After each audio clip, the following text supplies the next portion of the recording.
Ladies and gentlemen, thank you for your presence.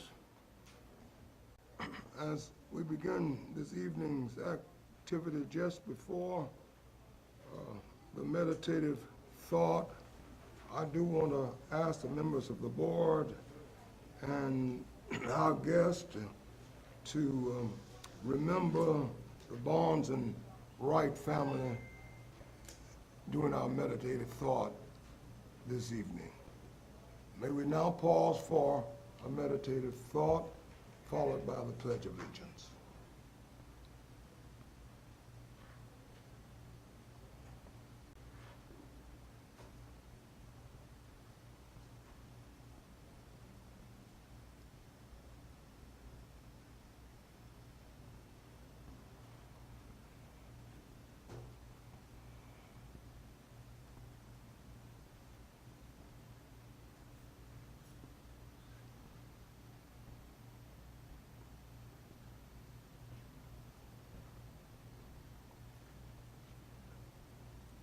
Amen.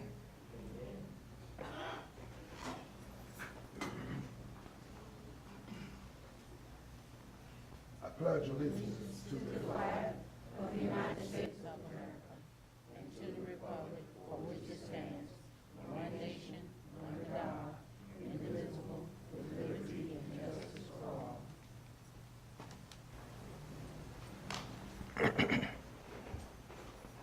This meeting is held in accordance with the Freedom of Information Act. The news media has been notified, and a copy of the agenda has been made available to the public.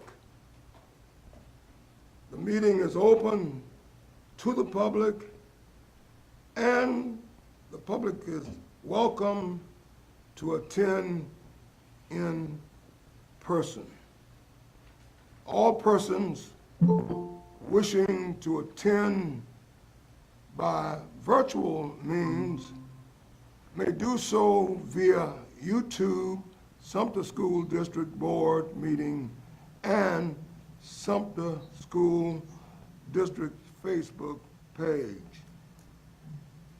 The vision for our district. Sumter School District is committed to educating, empowering, and enriching the lives of all students to reach their full potential.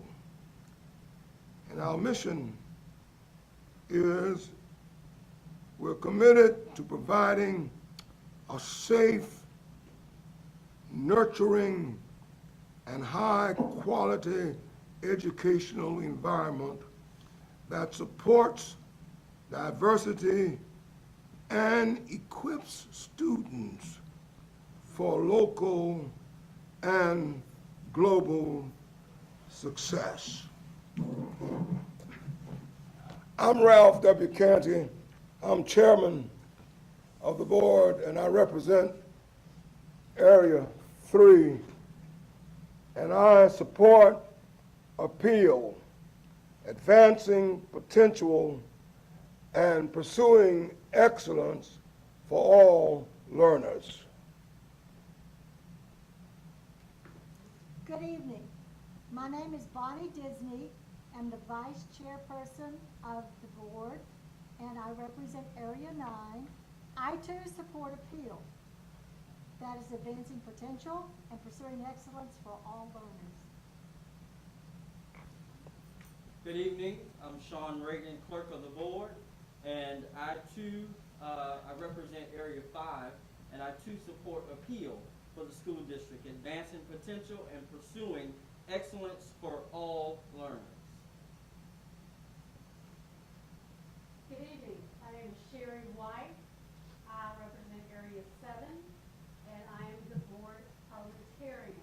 I too support appeal, our new advancement thought up by our superintendent, advancing potential and pursuing excellence for all learners. Good evening. I'm Daniel Colombo, representing Area 1, and I'm the financial chair.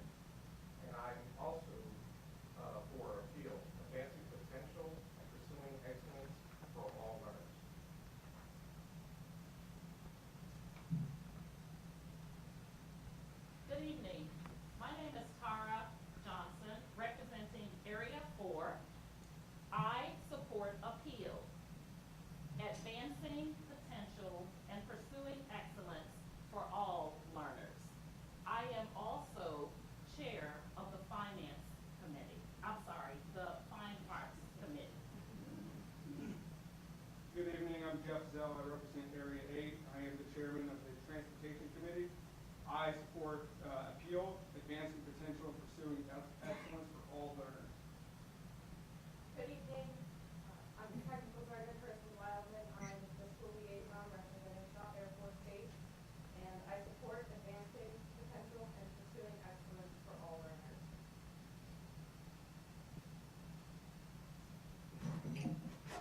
It's my turn now, is that right? Yes, sir. And I am Dr. William Wright Jr., proud superintendent of Sumter School District. And I, along with my team, created the acronym APPEAL and certainly supported advancing potential and pursuing excellence for all learners. That's what we've strived to do every day. Thank you. And my name is Shantae Scott. I'm the Administrative Manager for the Superintendent and Board of Trustees, and I support APPEAL, advancing potential and pursuing excellence for all learners. Ladies and gentlemen, on behalf of our Superintendent, Dr. William T. Wright, our entire administrative staff and team, this board, and this community, we appeal to each of you to support APPEAL and help us in advancing a quality educational program for the children of our district. Thank you and welcome to our meeting.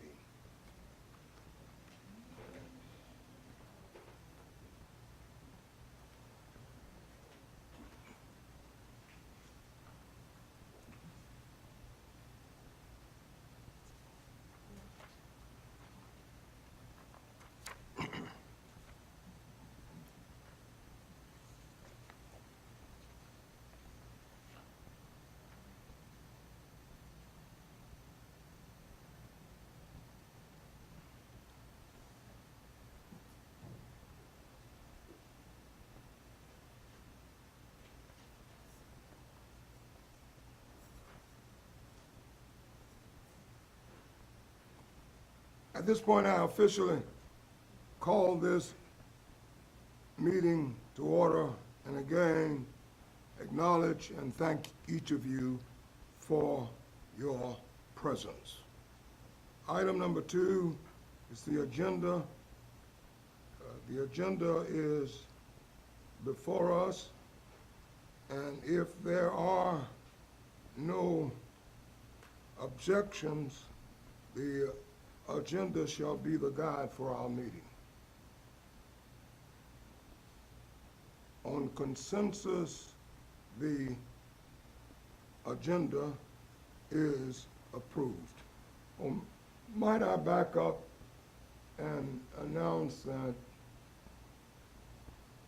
Board Member Matthew McLeod will be late for the meeting this evening, and Board Member Brittany English will also be late for this meeting.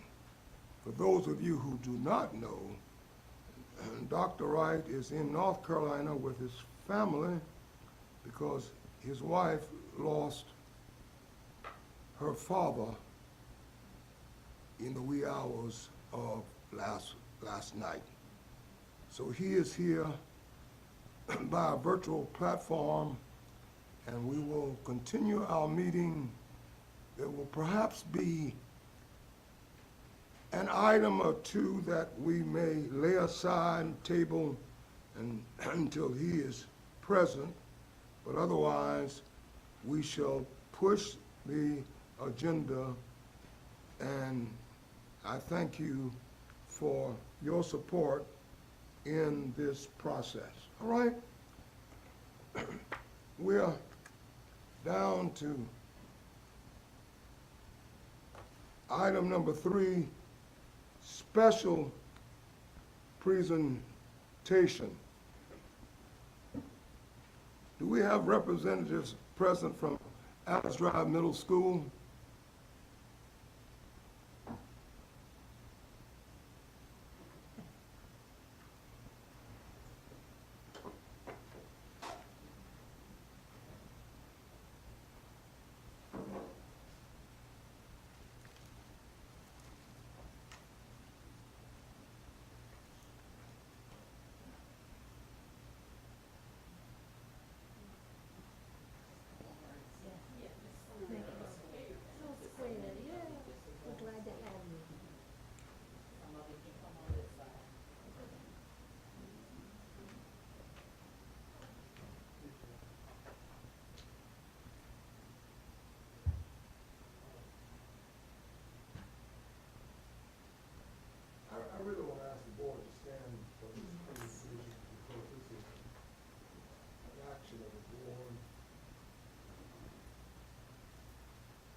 school year saluting Allentown Middle School.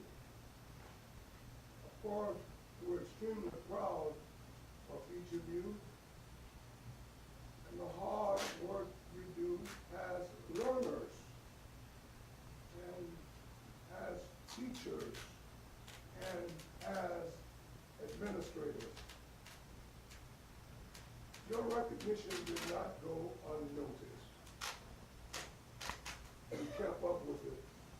It took a little time to get a resolution through our General Assembly, but we wanted to do something special for you all because we think you deserve it. I have asked our administrative assistant to please read the resolution for us, which was sponsored by our delegation. H 4498, introduced by Representative Weeks, a House resolution to congratulate Alice Drive Middle School on being named the state winner in the 13th annual Samsung Fall for Tomorrow STEM competition. Whereas the South Carolina House of Representatives is pleased to learn that Alice Drive Middle School was selected as the state winner in the 13th annual Samsung Fall for Tomorrow STEM competition, an honor that comes with $12,000 in prize money for technology and school supplies. And whereas, led by the school STEM teacher, Dr. Marino Masnaduda, in this competition, the school is focusing on a solution that will help sustain biodiversity and natural habitats in the city of Sumter. And whereas, the annual Samsung competition challenges public school students in grades 6 through 12 to explore the role science, technology, engineering, and math STEM play in addressing issues of vital concern in their local communities. Project goals include having participating students engage in active hands-on learning that can be applied to real-world problems. And whereas, Alice Drive and other state winners must submit a 3-minute video demonstrating how they are using STEM to address the issues raised in their project. Samsung employees will serve as mentors to the state winners on a one-to-one basis to help guide teams as they develop their projects and build a prototype. And whereas the House takes great pleasure in applauding this fine achievement of Alice Drive Middle School's STEM team and looks to hear of the team's further successes in the days ahead. Now therefore, be it resolved by the House of Representatives that the members of the South Carolina House of Representatives, by this resolution, congratulate Alice Drive Middle School on being named the state winner in the 13th annual Samsung Fall for Tomorrow STEM competition. Be it further resolved that a copy of this resolution be presented to Principal Jeannie Presley and Dr. Marino Masnaduda of Alice Drive Middle School. I hereby certify that the foregoing is a true and correct copy of a resolution passed in the House of Representatives, signed G. Merle Smith Jr., Speaker of the House, and Charles F. Reed, Clerk of the House.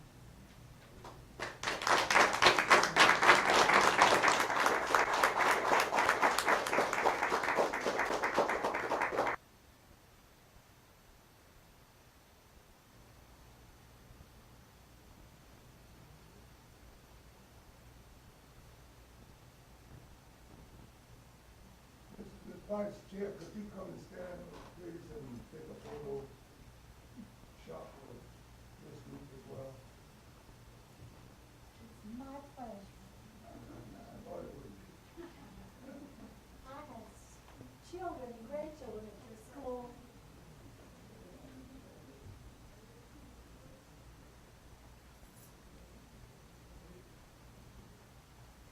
And that was one of the representatives. Come on.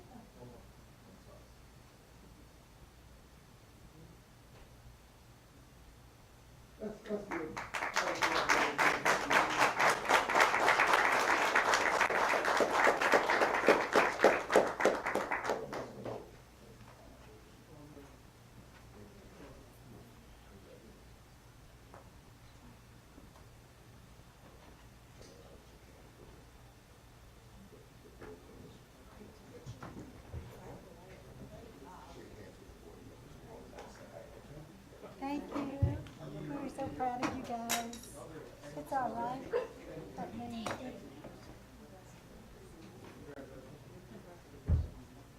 of you guys. You're wonderful, thank you. Keep it up. Expect good things at the next school. Thank you. I'm proud of you guys. Very proud. I'm very proud of you. Thank you. Proud of you for all you're doing. Just a look.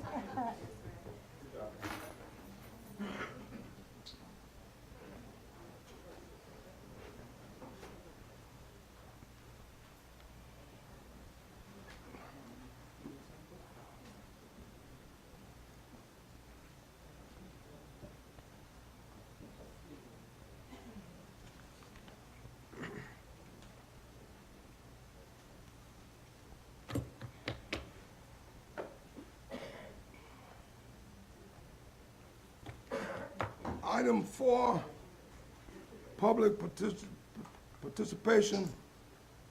Ladies and gentlemen of the board, we have 11 persons who have registered to make statements to the board tonight.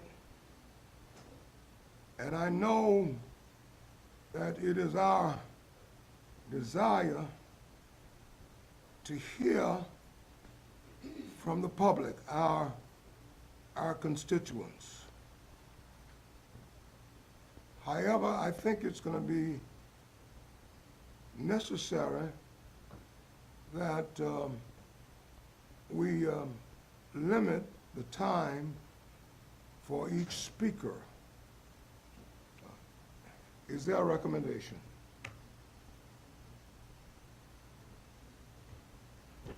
Mr. Chair, I recommend that each speaker be allowed 2 minutes. All right. Mr. Chair, I recommend that we give each speaker the amount of time that we always allotted. Okay, all right.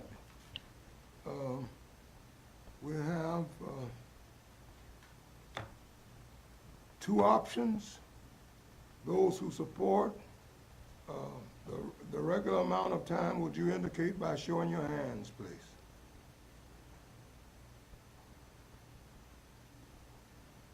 That's 3, okay?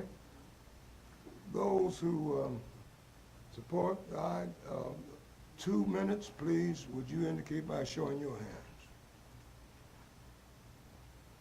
All right, thank you. We will limit it to 2 minutes each. We have a very heavy agenda for this evening. Now, we have 11 persons scheduled, and the opportunity to register is now closed on these 11 people. We will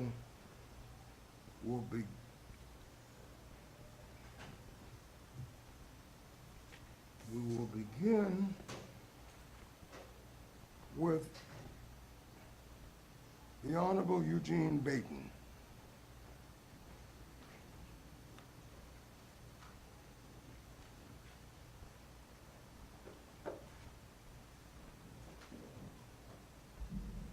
Thank you, Mr. Chairman.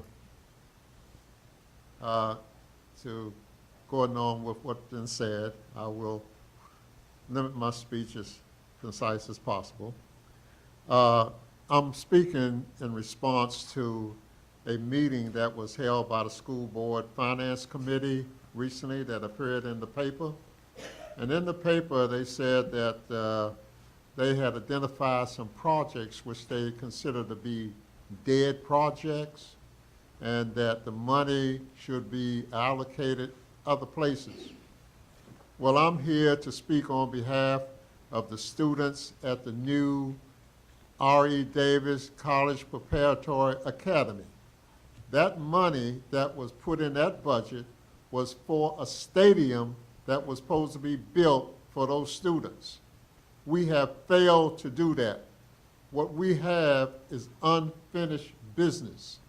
So I'm saying that money should not be moved, and it should be used for the intent that it was put there.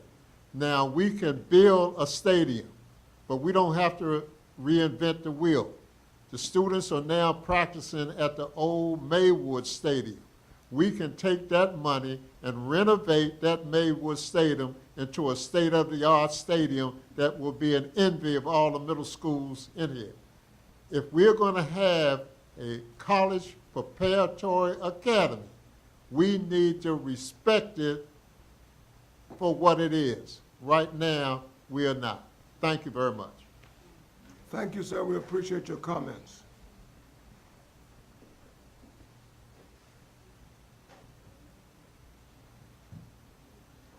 Ms. Chandra Coker. Ms. Coker.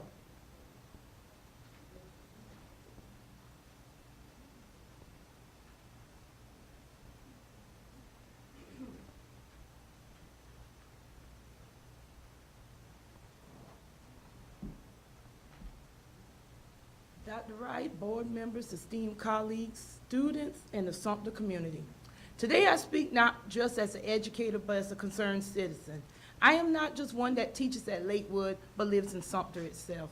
One of the concerns that was placed on the Gear Up bill, it was no diversity of students. Each student in the district, as well as Lakewood, have an equal opportunity to take advantage of everything that is offered to them. Gear Up is for everyone. My question is, how a federally funded program excluded students? Gear Up had college tours for all colleges, and let me emphasize all. Everything Gear Up does is for all students, regardless of race, creed, or national origin. We are not promoting an agenda other than education and a bright future for all. As stated, we are in the business of academics, not politics. We teach the curriculum, encourage achievement, and prepare young people for this changing 21st century society, whether it's a 4-year college, a 2-year college, military, or the workforce. My concern is I have the positive message of the young people overshadowed by the negative spin placed in our community. Our school staff and students are diverse, and we came too far to turn back now. Like Edmund Burke said, the only thing necessary for the triumph of evil is for good men to do nothing. If we do not stand up for our children in bringing positivity, their creativity and pioneering spirit will be crushed. Given the current climate, I am an English teacher. And who's to say I may teach the curriculum as prescribed, as well as my colleagues, and get pushback from parents or my fellow teacher, who is the advisor of the drama club, may get a play, but garner unnecessary criticism? Or what about my social studies colleagues who are facing the dilemma of teaching the curriculum without controversy? These are the things that's my concern. Thank you so very much, Ms. Coker.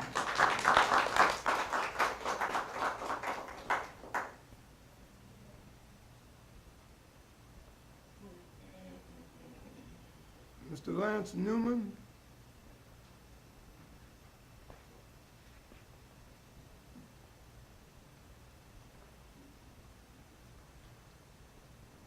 Good evening, Board. My name is Lance Newman. I am an assistant coach at Crestwood High School. I'm going into my 16th year, and I'm flanked by Tim Thompson. I'm a baseball coach at Lakewood, going into my 7th year. James Fry, baseball coach at Lakewood, going into my 4th year. And today I want to address the board in regards to out-of-district coaches and the pay. For decades, coaches in the district have supported the high schools by coming in and pouring into our kids. To give you an example, a middle school volleyball coach that gets a stipend for $1,500, $1,000 is cut off right at the top. That person now has $500 that's given up twice during that season and then taxed. So $250 is taxed. So the 16 years that I've been there, there's been no change. It used to go as a tier. I don't know what happened. It stopped.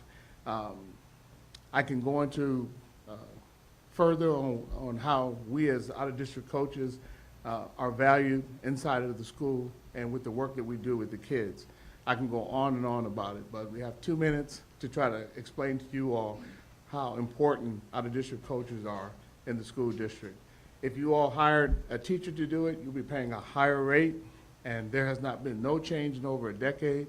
And we're moving into 2 decades where the pay for out-of-district coaches has been at a standstill. So I appeal to you all to take a look at that and be able to help us be able to help the kids that we're coaching. Thank you. Gentlemen, thank you so very much for your presentation.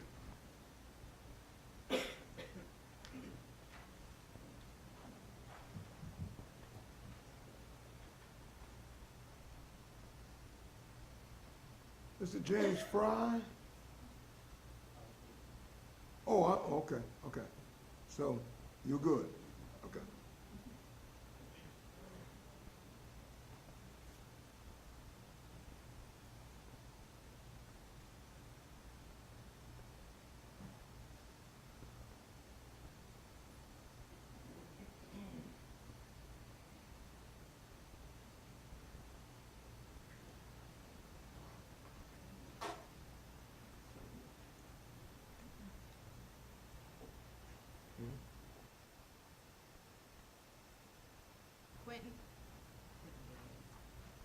Okay. Quentin Diaz? Okay. I'm sorry, Brother Diaz. It is not your writing at all, it's my reading.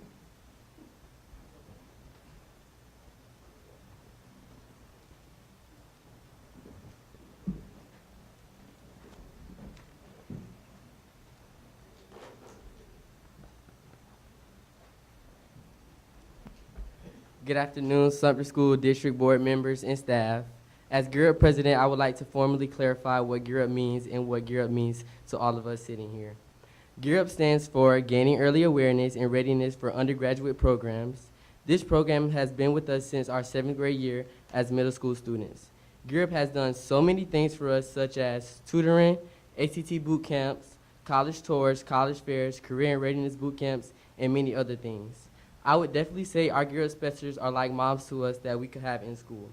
Gear Up University was founded in September 2022 on behalf of all of our Gear Up specialists. After all planning was completed, it then was announced to all 784 seniors across the district, no matter your size, age, race, ethnicity, or anything.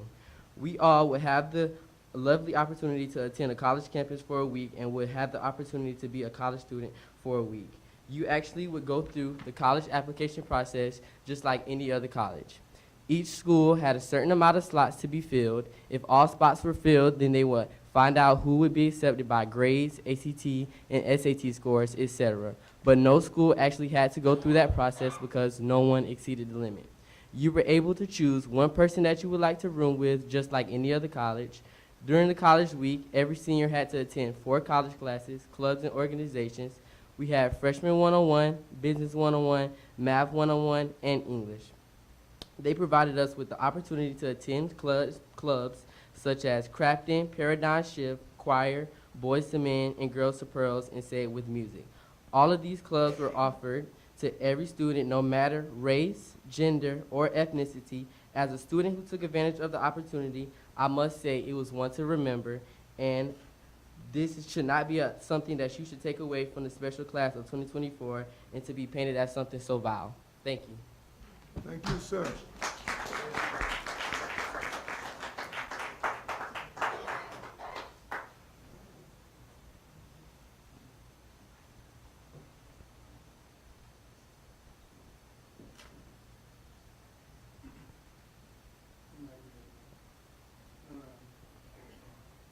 Yeah, there's a Quentin, that's you. Diaz, that's okay.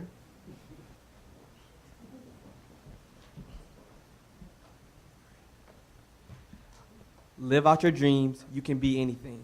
This message has been twisted and turned by the community, and we are here to turn it in the right direction. As students of Sumter School District, we have not felt the support of our dreams. Instead, a board member made a post insinuating that the video tried to push an agenda in the classroom when the only thing on our agenda is living out our dreams. Is this not supported in Sumter School District? It is not okay for us to create a song about living out our dreams, but it is okay for said board member to share a homophobic post on his Facebook. It is okay for other board members to share a post stating wokeness breeds weakness. Now these are agendas if I've ever seen them. As a student, this board should be something I look up to. We as students are holding you accountable. Someone who works for the greater good of students should not allow students to be attacked under their social platforms, nor should they even open the gate. Members of Sumter School District came and saw the morale of Lakewood High School on the first day of school. They saw the red carpet that students put together so everyone could show off their outfits. Student ambassadors even took a picture with the superintendent. Those faces were great for a photo op, but not your support. Instead, the district restricted our video from being played in the classroom. An equal opportunity.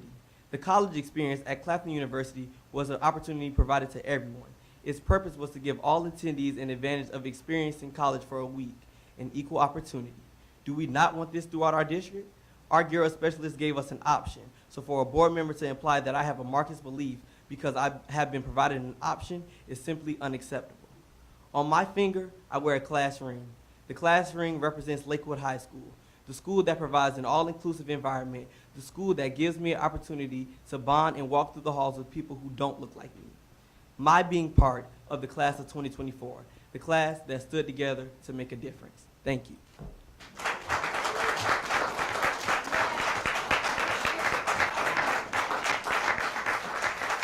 Thank you very much.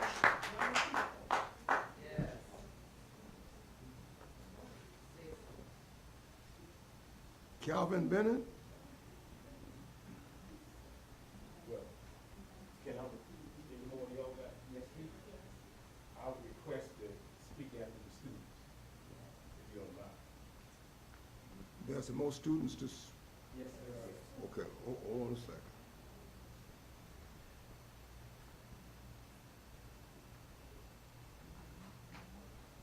Kelsey Stark, is that your student? Yes. Okay, darling.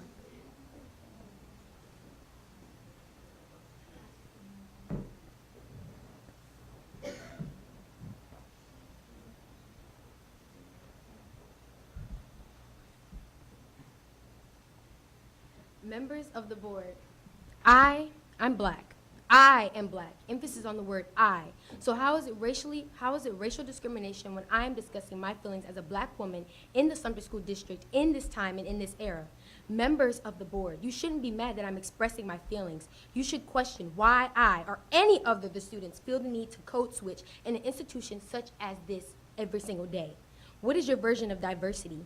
Is it said that Sumter School is a diverse school system, and yet a group of Gear Up students, which so happen to be a majority black, make a video about living out their dreams and their feelings to share the light of this opportunity they have been afforded? Only 90 students of the class of 2024, with the majority being black and brown, I being one, chose to take advantage of the Gear Up Takes Claflin experience this summer, and whose objective in creating a video to focus on our feelings, dreams, and aspirations and uplifting our peers. Instead, we receive racist comments and accusations of non-diversity, have been slurred at a group of black students. Tell me, did it ever occur to you that maybe the white children didn't want to attend this experience because the only thing that allowed us to have this Gear Up experience was an HBCU? Or because 66% of the senior class of 2024 is black, which means there was an extreme chance that majority blacks were going to attend the Gear Up experience? Is it diverse when Crestwood and Lakewood High do not experience the same educational opportunities as Sumter High School? Is it diverse when Gear Up invited every superintendent, chief of schools, executive director of academics, and principals to attend the opening and closing ceremony at Claflin University, but only one board member and one principal came to support us? Is it diverse when every senior was given the opportunity to attend the Gear Up experience, but every senior is not given the chance to take an AP or IB course? Let's not speak upon diversity in a video. Let's focus on diversity in our school system and how it impacts us negatively when there isn't diversity, when we attempt to express ourselves like the video, it is shunned upon or seen as negative. If we're not a representation of the student body, then what are we?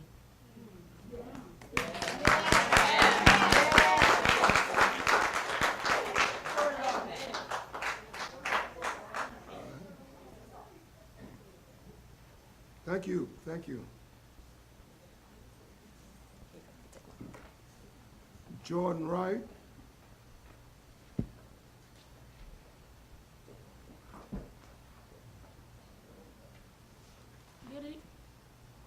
Good evening to everyone in their respective places. Before I begin, I ask that each of you open your folders and follow along. Today I will be discussing some of the parts in the song that were in the highest concern of not only the board but members of the community as well. A verse made by Breland Livingston, Lakewood High student who received $12,000 in scholarship money and also accepted to Claflin University. The lyrics read, "Go Ghost, run back, bounce back. Pop out, stack that money, yeah, my pocket's real fat. Got a dream, I'ma chase, hold up, give me space. Gotta focus, gotta stay on track. Got a dream and a lifestyle, already here, ain't finna back down. See you when my crew step out, please move. We from the Merc and we finna rep our city now." The second verse. Part 1 being made by Idea Robinson, Lakewood student who received $12,000 in scholarship money and also accepted to Claflin University. Always heard but never seen, off a perk, nah, off these dreams. Gotta keep it cute, gotta keep it clean.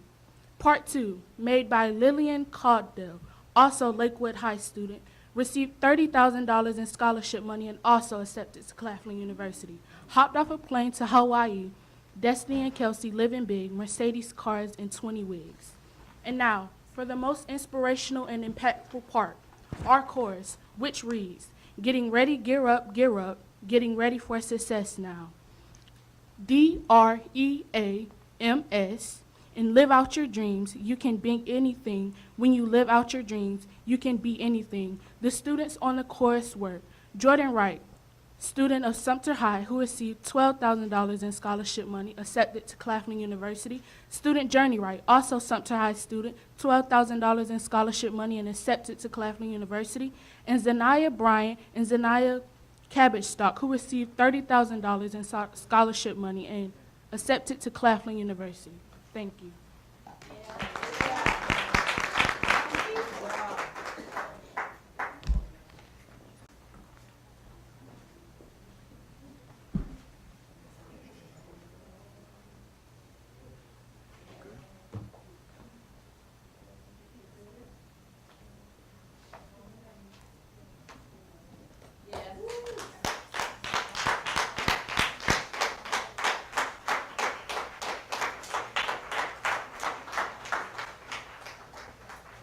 Okay, Mr. Bennett?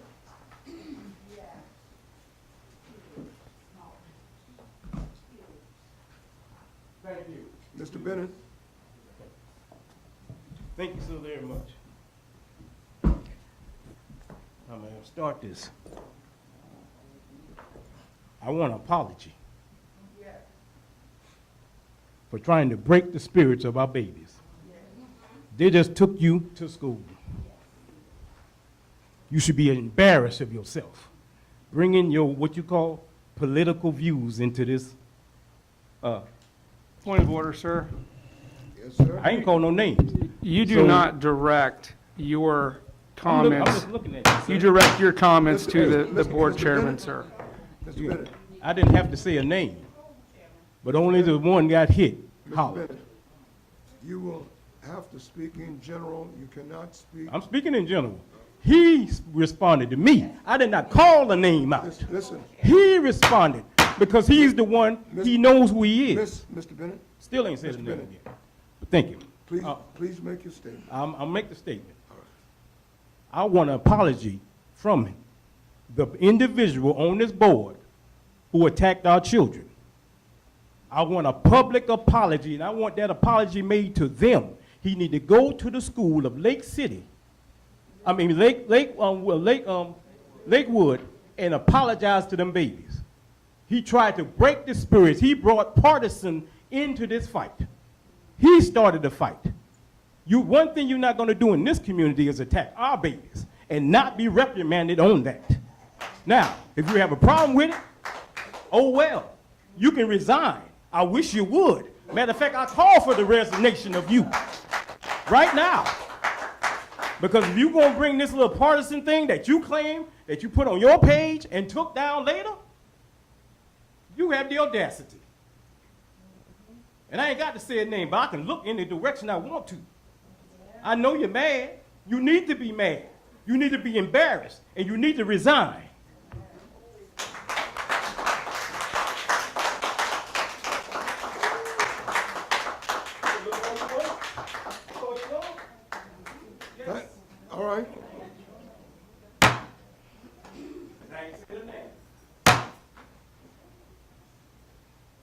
I'm not gonna ask for order again.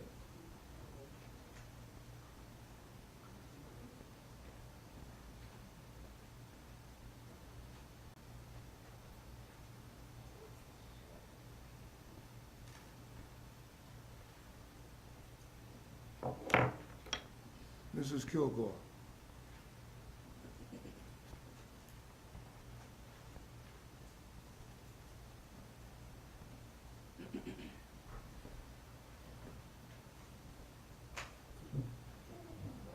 Thank you, Mr. Chair. Good evening, board members. Dr. Wright, very briefly, I would say I am here with some of the same issues that have been brought to you regarding the R.E. Davis College Preparatory Academy, $400,000 that was allocated to the school by virtue of some of the board members here, and some of you weren't, in 2018. The purchase was supposed to have been made so the students at R.E. Davis School might have the same access to all sports and other related school activities as the other schools in the district who have a similar grade structure. The funds of $400,000 that was set aside in 2018 for the distinct purpose to purchase of the land for a football field. Please note, this is not the fault of any students or parents that the students at R.E. Davis College Preparatory Academy do not have a platform equal to that of other students in the district, specifically the city districts as opposed to the rural schools. It's not the children's fault, it's yours. Not keeping your promise to them. Are you more concerned about the city schools than the rural schools? Every time something must be changed within Sumter School District, it always impacts the rural schools more negatively than the city schools. But we're one Sumter. It seems as if all of this goes back to consolidation. We now have representatives for the rural areas that do not support any growth or any positive changes within the rural schools. And I'll leave you with this. The things you do unto the least of these, you have done also unto me. When is enough enough? Sumter School District was not the district that ran out of tax base when consolidation came about. Thank you, Mr. Chair.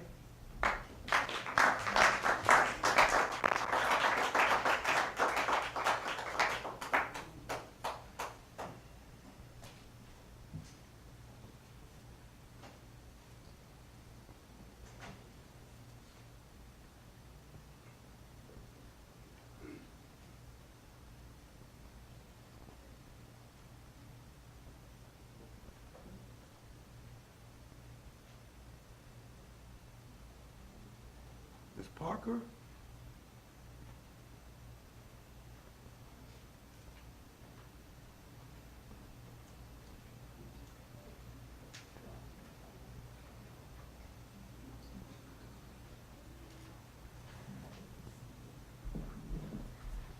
Good evening, Dr. Wright, Dr. Caney, every board member, everybody here.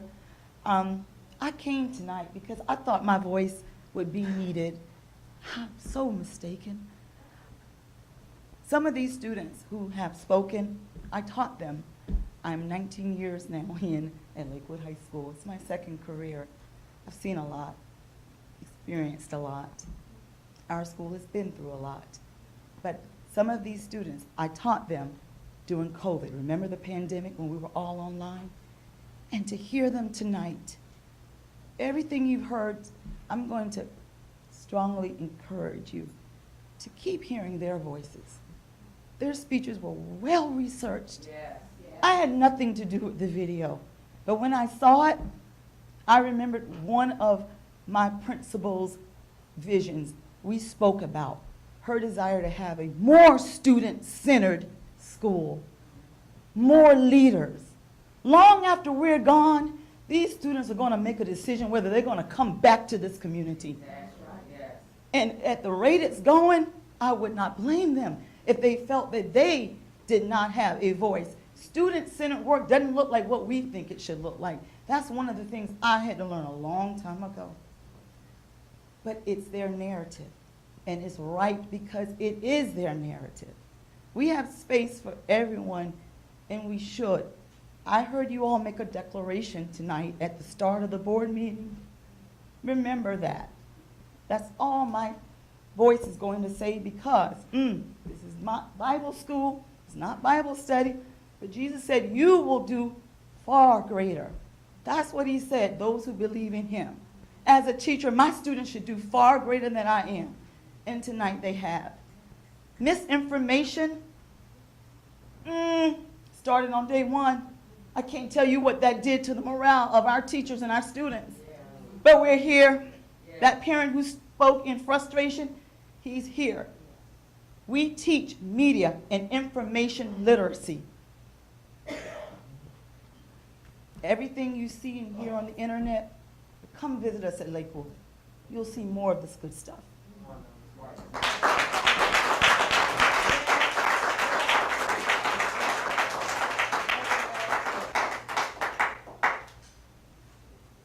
I wish to thank each of our participants tonight for sharing their views.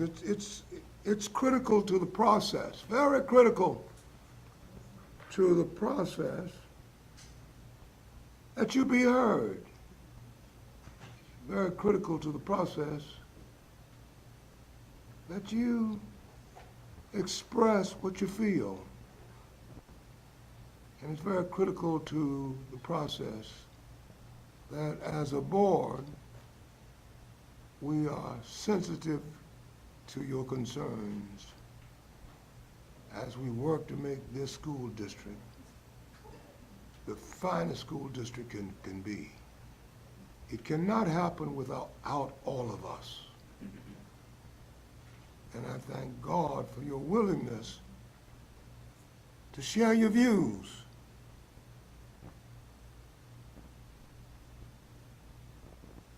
You will be hearing from us. We cannot respond to you tonight, but you will get a response to each one of the statements or prayers you made. Thank you so very much.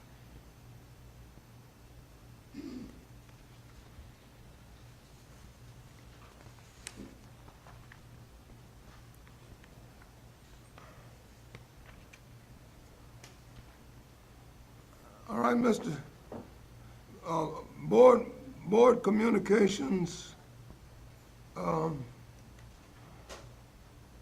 If you will notice, members of the board, that I had Ms. Scott to insert into communications our discussion tonight about the fund balance. Mr. Bryant Nicholson of Mullins and Jenkins auditors, our auditor is here along with our CFO, and I wanted to give him an opportunity to answer our questions and to share in any dialogue with us and then get back home at a reasonable time. Brian, thank you so very much for coming tonight, and please share with us whatever information our board might want. We'll have an opening statement from you, and then if there are questions, then we'll proceed at that point. Thank you, Ms. Spellman, for being. Ms. Spearman for being at his side tonight. Thank you. All right. Thank you, Mr. Chairman, the board. I guess, in speaking with you, I called you earlier this week. I've spoke with Ms. Spearman many times about, I guess, the communication back and forth. And to me, it sounds like there's two separate questions. And you can stop me, correct me if I'm mistaken. I guess the first question is, what is fund balance? And then what can fund balance be used on? Is we're all, okay. That's basically it. So, at its simplest form, fund balance is when you take total assets less liabilities. It's essentially your equity, but obviously it's not called equity, it's called fund balance. So, in looking at the general fund balance sheet, and I'm not sure if y'all have a copy of it, but I've got a copy here. So, total assets for the general fund as of June 30, 2022. So none of this discussion relates to 2023 because we haven't started the audit. Total assets is $68,126,131. Of that, you've got current liabilities of $22.2 million, and you've also got deferred inflows of resources of $4.2 million. Those are revenues. There's a time requirement that the district has not met for those revenues. Basically, when you take total assets and you net total liabilities and total deferred inflows of resources, you are left with fund balance. The general fund has two types of fund balance. Non-spendable, which is essentially the assets, it relates to inventories and prepaids. So you can't spend those. You've already spent those, you've already spent that money, because that's what the asset is. You paid it up front, and therefore you haven't incurred those expenses for the prepaids, or you haven't used those supplies and inventory. So that is restricted or non-spendable. The difference, you have $39.5 million of unassigned, and that can be used to support any of the district's operations, however the district seems fit. I think there's some confusion on how much cash is in fund balance. I believe, is that also a question? So let's look at the general fund and then compare it to the statement of net position, which is the school district as a whole. On the statement of net position, you've got negative net position, so you have a deficit. But you also have cash on the statement of net position. So you can have cash in fund balance, but you can also have negative fund balance, and therefore it's really not cash. But with the general fund, you do have $39.5 million in unassigned fund balance. You've got $44 million, 44.6 as current cash and cash equivalents. When you subtract the other 24 million, 23.4, that essentially nets out with your accounts payable, and you're left with about 4.2 in unavailable revenues.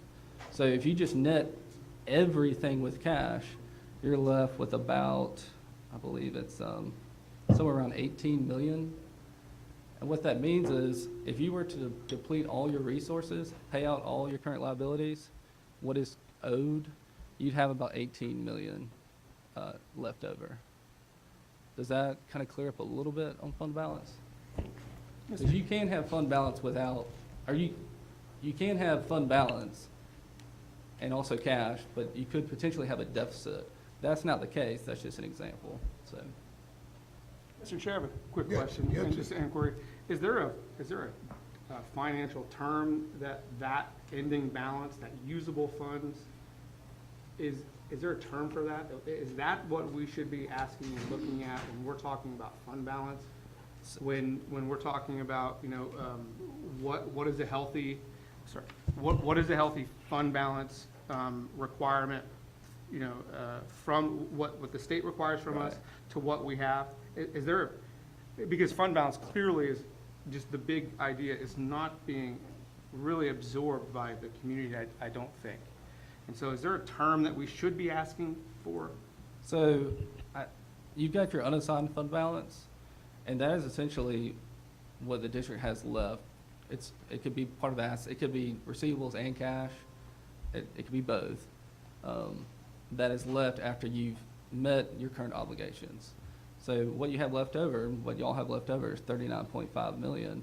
And it's disclosed in the statement, so I'll just grab it here. So unassigned fund balance consists of amounts that are available for any purpose. Positive amounts are reported only in the general fund. So it's really up to the district to decide how to use that fund balance. You can budget to use fund balance. You're allowed to do that. However, if you continue, and y'all didn't do that last year, but if you were to do that, essentially it's like dipping into your reserves or your savings account. I like to throw out the example, when me and my wife are doing our budget, we don't really budget for medical bills. So those just kind of pop up. We have enough savings to where if we have a medical bill, we can probably pay it. But if we were to have multiple bills that we had to pay out of our reserves, eventually we would run out. That's the most basic example I can give you as far as if you do dip into your unassigned fund balance, you can do that. However, if eventually you don't have a recurring revenue source to make up for that deficit, you're essentially going to get to where you may have a deficit fund balance. And I believe the state requirement is 1 month worth of expenditures, 8.3%. Y'all have a very healthy fund balance. Let's see, I've got the actual percentage.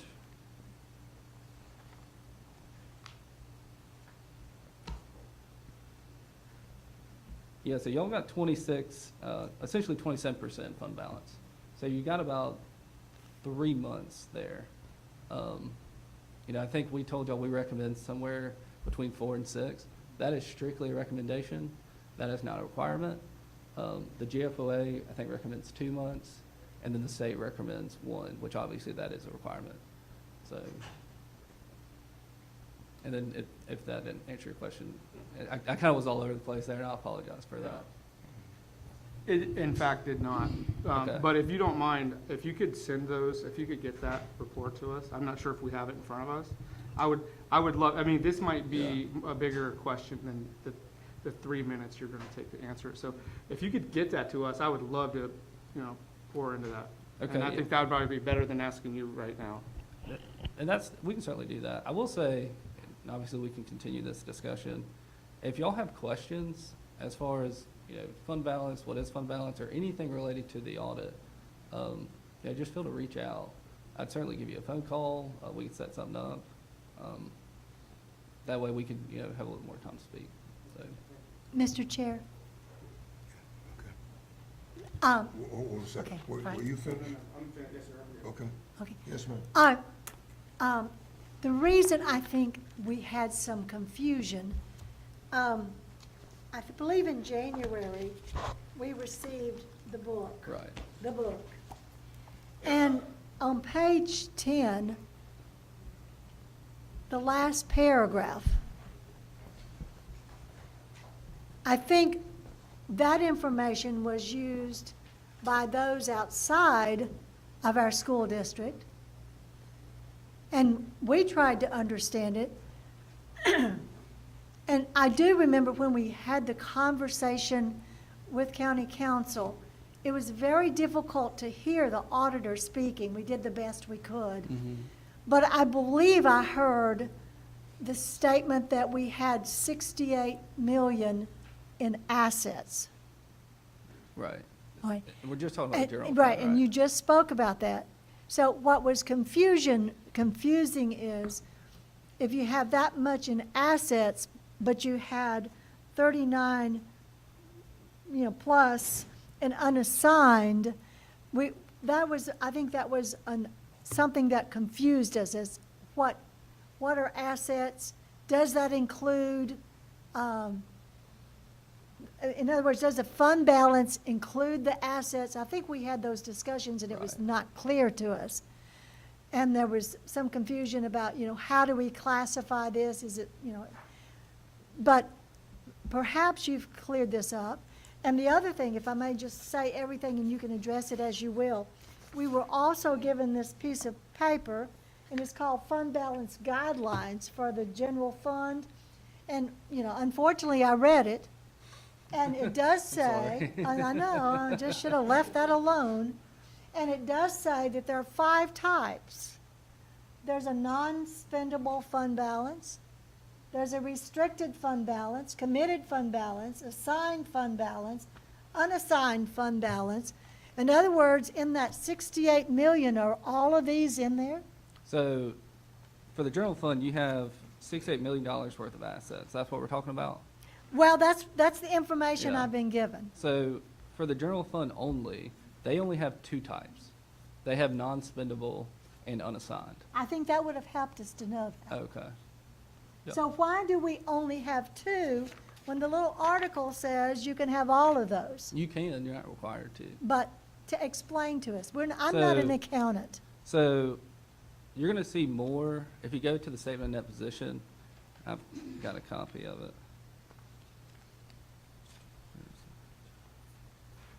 Here, let me see what it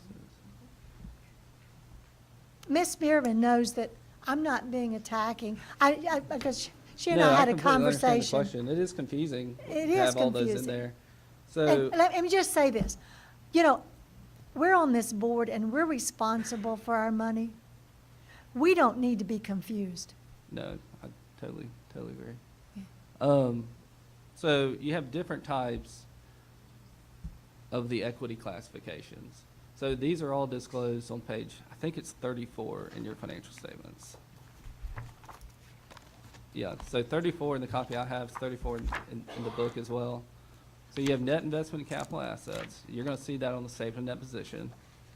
You have restricted net position, which is also on the statement of net position. So you have to be, Can you back up and say, I want to check off, what do we have? so you'll have net investment in capital Okay. assets. All right, do you know how much we have? Y'all have 119,994,000. Okay, You have restricted net position. okay, that's two of them. So How much do we have? you've got 1.3 million for pupil activities. You've got about 8.1 rounding up there for restricted for debt service.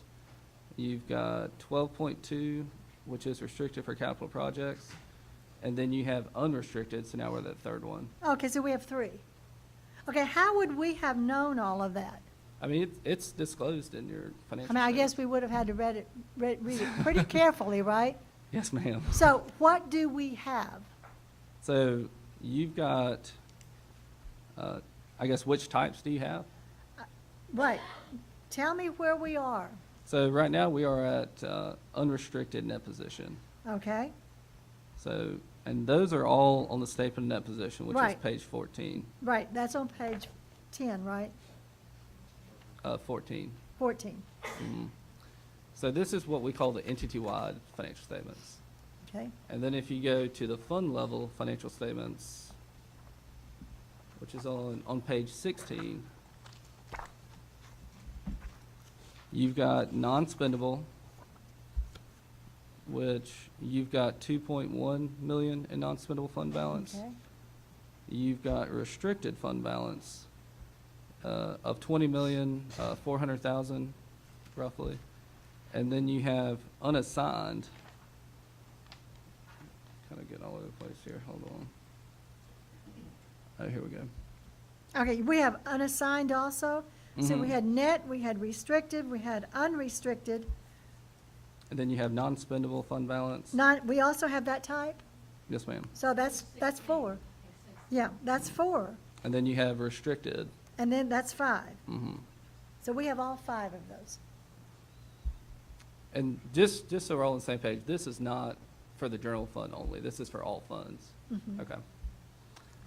Then you can have committed and assigned fund balance.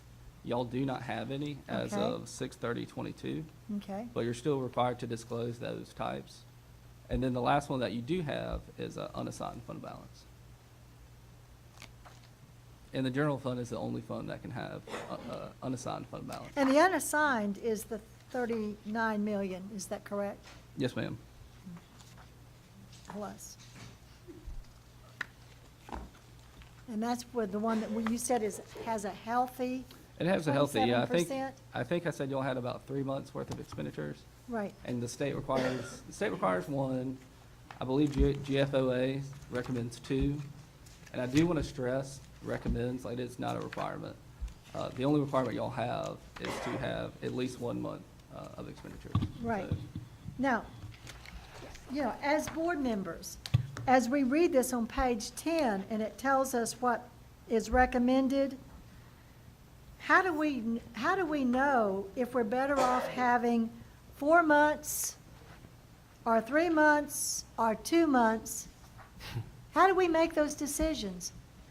Those would have to be made between, I guess, the board and the finance department, depending on the current needs of the district. So that would be an internal discussion that y'all would have to have. Well, I know Ms. Spearman, we've had this discussion, and she said, we don't want to get ourselves in a position again where we are bankrupt or near bankruptcy.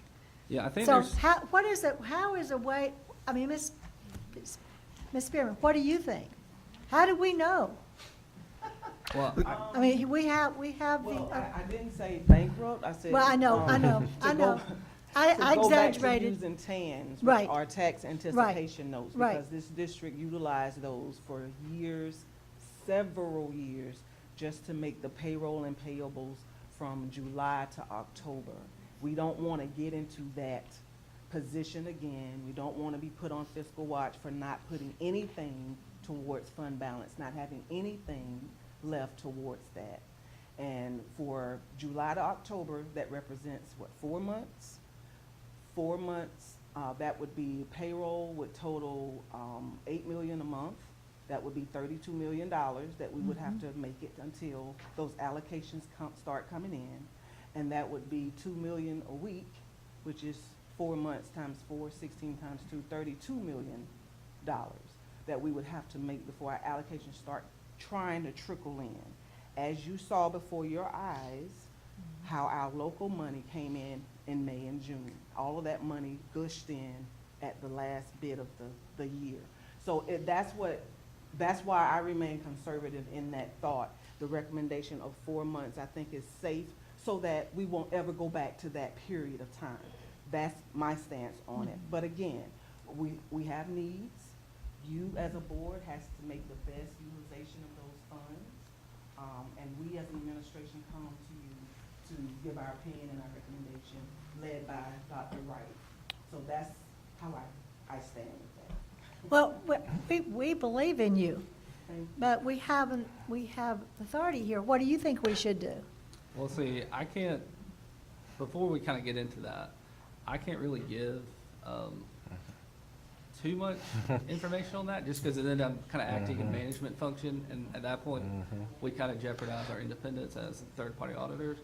I can say, y'all do have a budget process, and I believe last year, y'all budgeted expenditures, I'd have to look, maybe it was for salaries, where y'all budgeted significantly more than was actually used. So, a part of the process, I believe it says y'all approve the budget, then you're allowed to amend the budget. You can't increase it. And this is all in your financial statements.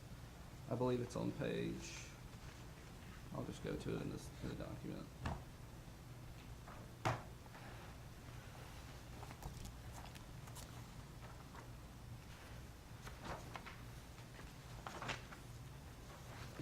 Mr. Chair. Mr. Chair. One thing I'm going to suggest is, I think what we're going to do is for next finance committee, there's a couple of things, and we'll bring this up. I just have one question for them, is to come up with Ms. Spearman and some people from the district to be strategic if we want to use some funds, and give up recommendations to the board, and we can vote on whatever we want to go in that direction. And that, my question is to, sir, and this may help, this question, to be on the safe side, a conservative side, anywhere around 1.5 million, if we went ahead and touched that, we should be okay to use for the future. I can't say without looking at it, just because I don't have any of that information, other than, I guess, 22. Yeah, that's right, yeah. So, I think y'all had, what, $9 million, an increase in fund balance. Obviously, that's healthy growth, that's good for the general fund, that's good for the district. Kind of going back to the budgetary practices of the general fund. So the general fund is the it's the main operating fund of the district. Y'all adopt a budget. You cannot increase or decrease that budget. However, you can move resources throughout the year. It just has to be, approved by the board. So what I was going to say, I think y'all had over budgeted expenditures last year for certain areas, significantly. That as you go throughout the year and you're not going to use those resources, that's a good time for y'all, the board, and Ms. Spearman to get together and take a look and just see what resources we have available. Because you may not have to dip into fund balance. Not saying you can't, you certainly can. The general fund is unassigned, so you can use that on any expenditure to support the operations of the district. But you also need to be looking at the budget in real time to figure out, do we have certain resources available? Are we going to have a shortfall that we need to either move some revenue or move expenditures around to make up for it, where we have less revenues than anticipated? So there's a little bit of that. As far as telling you exactly you're safe using this amount, I can't say. Okay. I'm sorry. We can work on that and bring up recommendations. But I think that is definitely something that the board and Ms. Spearman could get together, because as you'll have the current information in front of you, that is certainly something that y'all should be able to determine. So, Mr. Chair, I have a quick question. I hope it's quick. So, am I understanding correctly, the unassigned monies in the general fund can be used at our discretion? They're not restricted. Is that correct? that's correct, yeah. So unassigned, this is on page 35 of the financial statements. And this consists of amounts that are available for any purpose. So I feel like that, is pretty clear that as long as it supports the operations of the district, you can dip into fund balance should the district choose to. But it's similar to the analogy you used with you and your wife. Right. My husband and I, you'd say, okay, we want to have this much in savings Right. in case of emergency, in case something happens, so that we can pay our bills for X number of months if there's no income. So if you look at it like that, as far as the 1 month, 2 month, 4 month, Right. it's safe to have more. But if we need it, simply, Yeah, it's there. nobody knows if the ceiling's gonna fall. Right. Or some other catastrophe similar to, or whatever with COVID, that will cause us to need additional funds for whatever reason. So we have them sitting there. However, we can, if there's a project that needs to be done, that we can use some of this without triggering red flags in Columbia.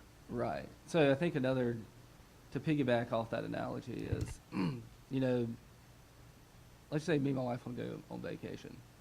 So we don't, normally, we can budget for vacation, or we can just decide to go somewhere, but we have this money in savings. We can use it for that. That's totally fine. Same thing if you had certain expenditures in the general fund that y'all decide to dip into. It's completely acceptable. However, if we were to go on vacation every weekend, we'd probably be in a lot of debt. So there's that little, now that does not apply specifically to the district, but that's about as simple as I can kind of, get it to show examples of dipping into fund balance should the district, want to or just decide to. Yeah, it's unassigned, it's for any purpose. It is your fund balance, and you can use it as you see fit. So.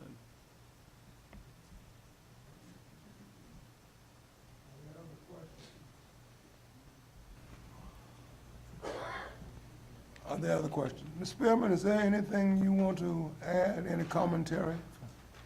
No, I hope that this helps the board. That's my goal, and as well as Dr. Wright's goal, is to be as transparent and upfront as we can be. And I hope that Brian, he's been a great help to me and to our department and to this district. So I hope that he was able to provide additional clarity and to to make your jobs a little easier. It completed course 101 for us. That's all. So, We got started with you and he completed it tonight, so I think we've done well. And Brian, thank you so very much for coming and sharing with us, because we needed to be very clear about where we were so we know how to move forward. and I'll end it with this. I appreciate the opportunity to come out and serve the district.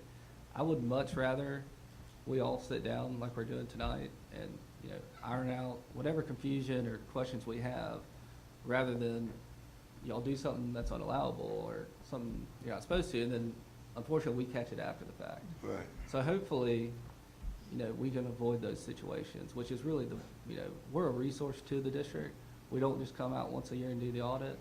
A lot of people kind of feel like we do. We're available as an additional resource, an extension of Ms. Spearman, so to speak. So any questions y'all have, any concerns, don't wait till we come out to present the audit. Ask those up front, just so we can try to get out in the forefront on those. Okay, Dr. Wright, anything you want to add to this conversation before Brian leaves? Mr. Chair, thank you. Just that I hope and certainly believe that this conversation certainly adds clarity to what we all have been asking and so forth. We certainly want to continue to be good stewards of those funds that we've been given. We have a tremendous amount of work in front of us, but thank you to our auditor for coming and being a part of our discussion tonight. Okay, thank you. All right, thank you, sir, right, and thank you. have a safe trip home. Have a good night.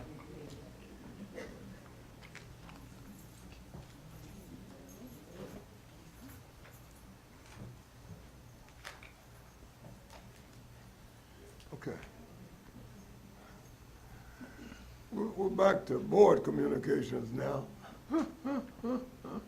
I do appreciate you guys' indulgence by allowing this to happen as it has, okay? Announcements from the board? Mr. Chair, just a reminder that the monthly Curriculum, Instruction, and Assessment Committee will be meeting starting in September for the 23-24 school year. And it's the first Wednesday of the month. Okay, thank you. Any other announcements?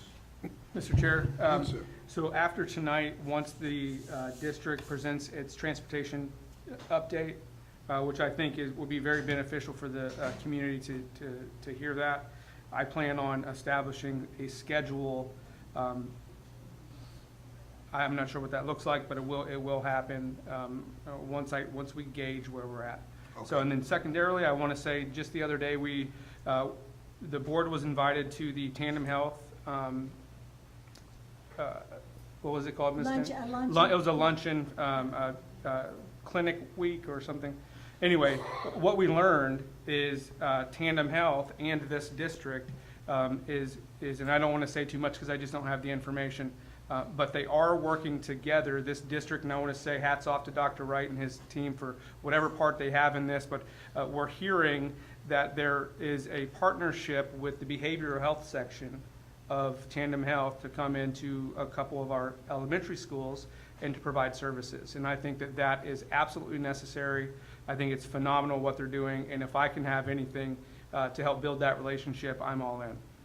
Last thing I want to say is I just want to thank my friend Cindy Moore for driving all the way from Richland County to visit us today, and so I just want to say thank you for that, for supporting this district and this board. And so that's all I have, sir. Okay. Anyone else?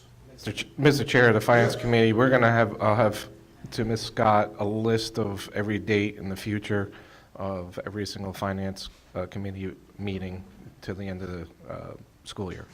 Okay. I'm sorry, Ms. Tara? Ms. Johnson?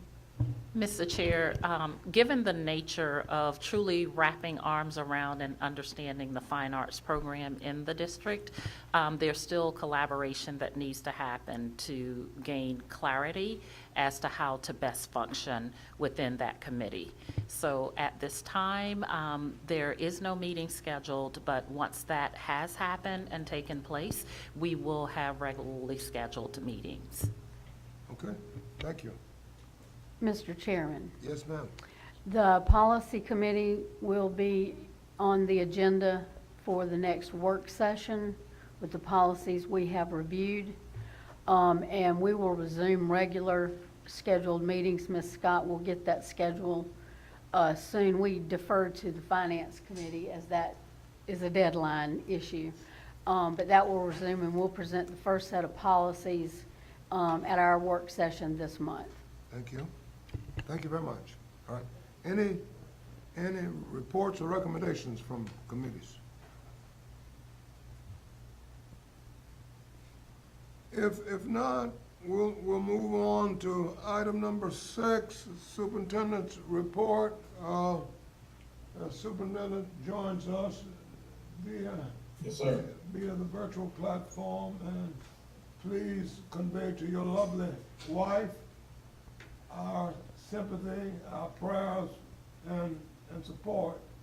Okay? Thank you very much. Mr. Chair and members of the Board of Trustees and everyone who is attending, first of all, I'd like to take a point of personal privilege to say thank you to all of you for already reaching out to me. Lost my father-in-law this morning around 3 a.m. For some of you that may know, really briefly, he is the brother of the Reverend F.C. Barnes, who is a world-renowned gospel singer. My father-in-law himself also was a professional gospel singer for many, many years. And on a personal note, he was one of my biggest supporters and mentors in life. So we're certainly going to miss him, but thank you all for your support and prayers. Now to the around the district. On Thursday, August 3rd, we welcomed our students back to school. We are sitting right now at about halfway between 14 and 15,000 students, so we're certainly excited about that. And those numbers, believe it or not, ladies and gentlemen, are growing each day. I would like to extend my sincere appreciation to several community organizations that have hosted back-to-school events. Your generosity has certainly not gone unnoticed. We already heard a couple of the board members talk about those community inputs, and we certainly appreciate and look forward to continuing those partnerships. I'd also like to commend our teams throughout the Sumter School District for working tirelessly to ensure that our schools are ready for the return of our teachers and students. A special thank you also goes to the Sumter Item for publishing the Sumter School District Welcome Guide again this year. This publication was made possible thanks to community sponsors. Copies of the Welcome Guide will be distributed to our students and staff, the military, and the Chamber of Commerce. Also, to ensure a positive school opening for many students, United Ministries sponsored the Gear Up for Learning program again this year. We'd like to thank the generosity of local churches, businesses, organizations, individual community members, and countless volunteer hours. Also, along with thousands of supplies, will be distributed to all of our schools on this Thursday. And congratulations are in order to Wilder Elementary School Media Specialist Leslie Burns House. She has been selected as a recipient of the 2023 Palmetto State Teachers Association Classroom Grant, which is awarded annually to encourage and support PSTA members as they serve students across our state. The grant will be used to purchase a digital subscription to Breakout EDU and an annual subscription to Book Creator. Both subscriptions will be used throughout the year for library lessons, and students will work together to solve digital escape rooms and create their own digital books. Lastly, I'd like to say that I am absolutely excited about the future of our district and our opportunity to continue our goal this year of appealing to the masses. We are determined, as you have heard already, to advance pursuits. We're going to pursue excellence, we're going to advance potential, we're going to pursue excellence, and we're going to do that for every single learner in our district every day. Thank you, Mr. Chairman, and members of the Board of Trustees. That's my around the district. Thank you, sir.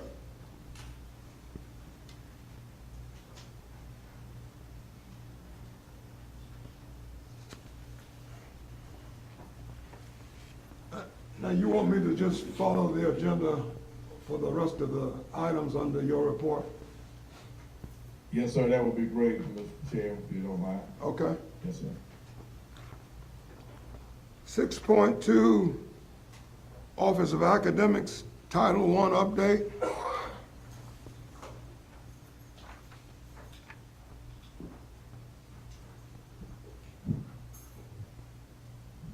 Good evening, Chairman Canty, Vice Chair Disney, Board of Trustees, Dr. Wright. Greetings from the Office of Academics. I would like to introduce those of you who do not know. This is Ms. Pam Rhodes. She is the Director of Federal Programs. She came on with the Office of Academics back in October. So from day one, she has taken off and she has really done a fabulous job. Actually, her entire team was new, so they have been with me less than a year, but they have done a fabulous job, and we are right in the middle of preparing for our federal and state audit, which is now consolidated this year. So hopefully late October, we'll be bringing those results to you, but we are off to a great start with that process also. So I'm going to turn this over to Ms. Rhodes so she can give you an update in the Title I world right now. Good evening, Dr. Canny, Greetings. Mrs. Bonnie Disney, and our illustrious Superintendent, Dr. Wright. As Dr. McLeod just stated, that my team is fairly new. We've only been in our capacity since the end of October, first part of November. And so we've had a big task to take on to make sure that we're doing what we need to do in the Federal Programs Office. So tonight my task is to give you a quick overview of Title I, and then I know there were some clarifications and questions regarding the stipend that we also were given, that was given to a group of Title I schools. And so we want to make sure that we can answer some questions, hopefully through the presentation, and if you have any additional questions after that, we'll take those at that time. So we have a PowerPoint ready for you to give you the information regarding that. The first part is just going to be a quick overview of what Title I encompasses. And so when it comes to Title I, it is in place because of the law that is under ESSA, which is the Elementary and Secondary Schools Act, and that is for us to make sure that we are addressing the needs of all of our schools that are in poverty. And of course, we want to make sure that we are giving the instructional support that is needed both to not only students but also staff. So what is Title I? Title I, of course, is amended as ESSA as well as ESA, and it provides the financial assistance to the local educational agency, which is, of course, Sumter School District with high numbers of students who are in low-income families. And, of course, Title I is also part of the ESA of 1965, but it was also reauthorized back in 2015. And Title I is also the largest federal aid program for K through 12 schools. So when it comes to how we identify our Title I schools here in Sumter School District, there are 2 reports that we are currently using to identify what schools qualify. We're using the 135th day report as well as the direct certification report, where that information comes directly from Power School as far as the number of students who are considered in poverty. And so with that, both reports are based on the April 1st enrollment from the previous school year. Currently, our Title I program serves 14 elementary schools and 2 middle schools. And our purpose of serving just the majority of elementary schools is to have that early intervention piece, so we can catch them at the early ages before they get to the middle and high. So we want to focus our fiscal resources there. So what activities can Title I support? And so this is a list of the categories that they fall into. I'm not going to read them one by one, but as you see, it does range from extended learning opportunities to technology to workshops with family and community engagement pieces. And I do want to point out, since we're going to talk about the stipend, which is the 4th bullet down, to retain and recruit personnel for Title I schools. Also, what activities are supported at the district level. So we have, of course, we have to pay out the salaries of the personnel at the district level, as well as our supplies that we need here. We also pay for parent and family engagement activities, instructional resources, instructional technology, professional development. We also provide funds for the homeless students that are served through the McKinney-Vento. Now, before I get into this slide, I do want to point out that all the things that are funded through the federal programs are based on a needs assessment. We can't just put things randomly in a Title I funding plan. It has to show where a need is there for it to be funded. So with that said, what we funded last school year, and this is based on last school year since that was the information that was requested, these are the things that we funded at the district level through Title I. We had 5 full-time district staff, 2 part-time, 2 elementary instructional staff positions. And I do want to say those are the 2 elementary instructional staff positions have now been moved out of Title I. And we also had professional development opportunities for staff and administrators, as well as supplies. We also fiscally support parent and family engagement opportunities, transportation and supplies for the homeless and foster students, as well as what we call our N&D grant, which is that serves the Croswell Home for Children, and we give them supplies and transportation as well. So, with all of that said, I now want to go into the stipend and the overview of how that came about, okay? And so with that, and pretty much the way I approached this and give you information about the stipends that were given out to the Title I schools was we did the question words of who, what, when, where, and how.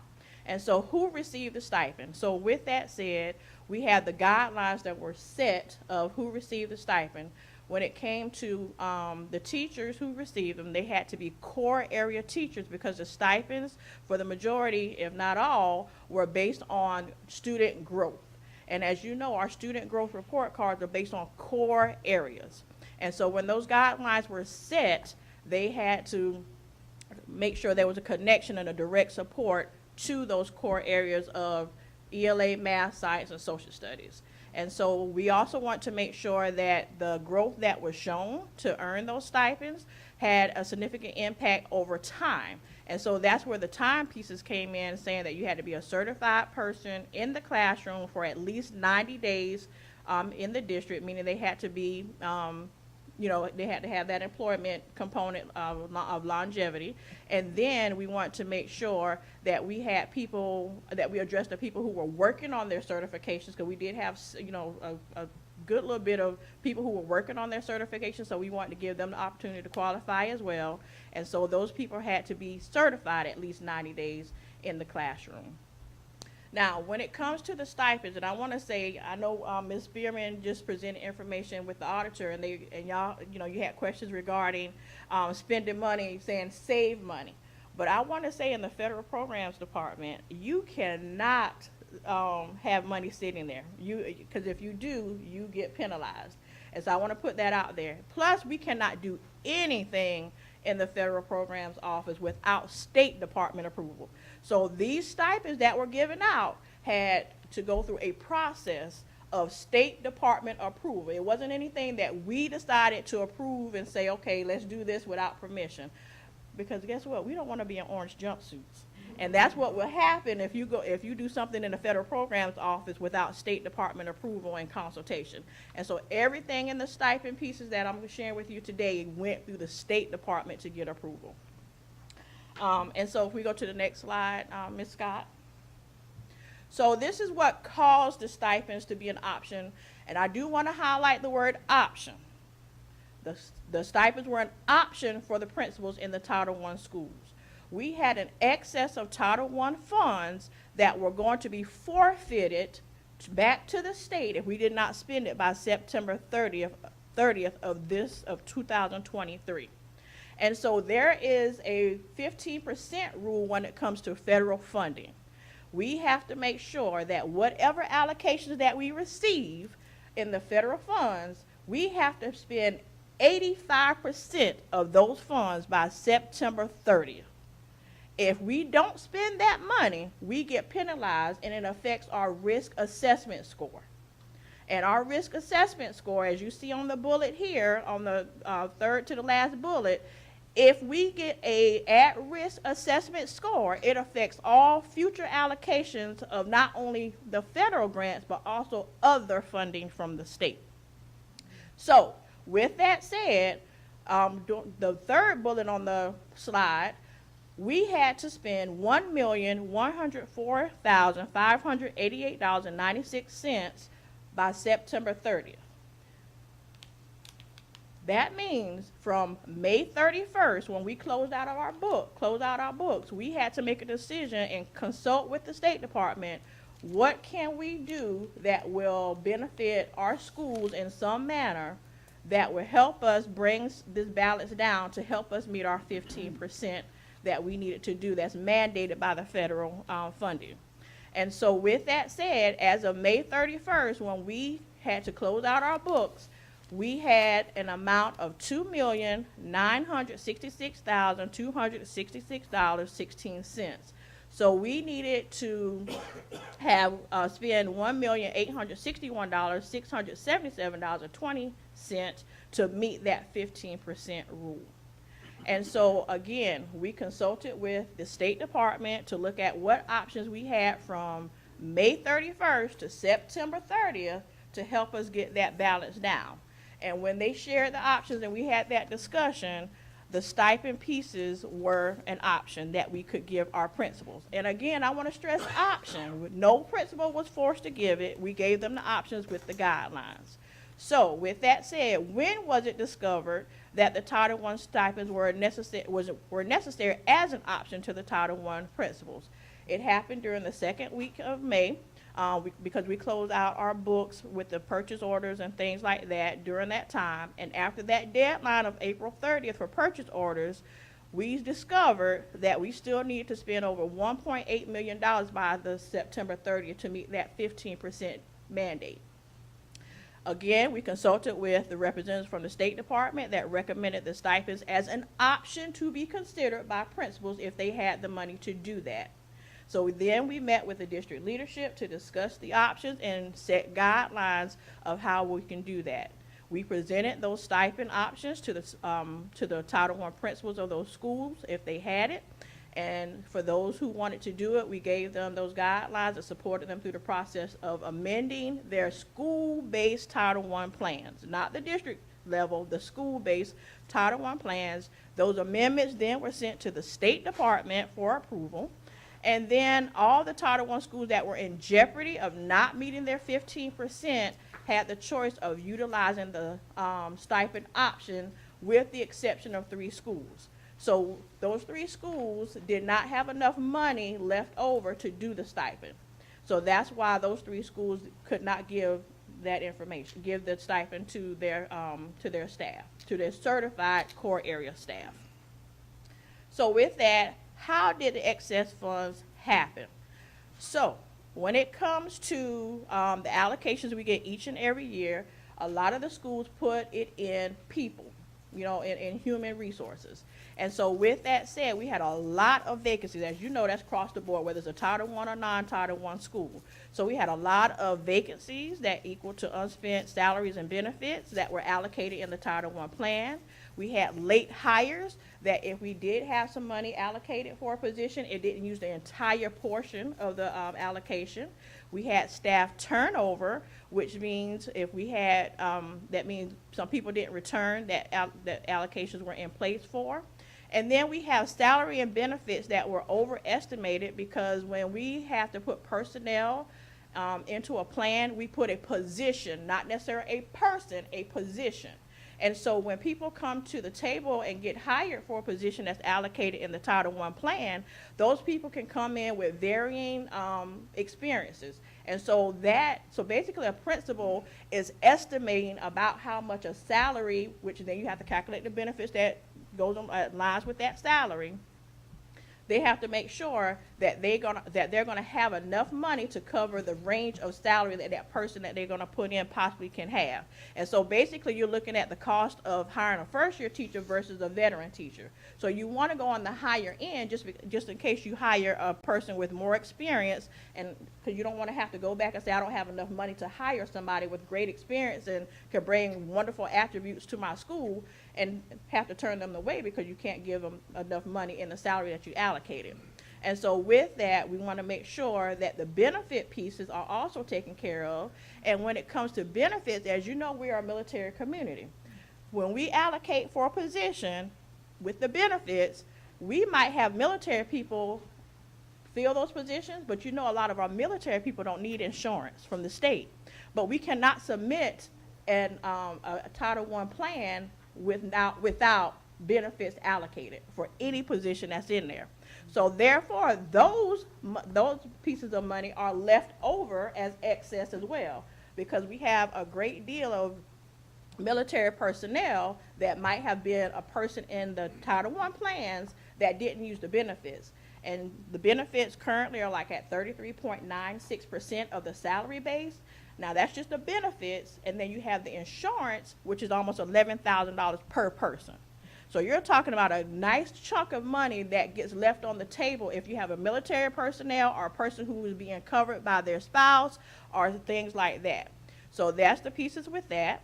And then we also, what left a lot of money on the table for the schools, some schools had after-school programs allocated in their plans, but guess what? We had ESSER funds that paid for after-school. So they didn't have to use their Title I allocation, so that left a large chunk.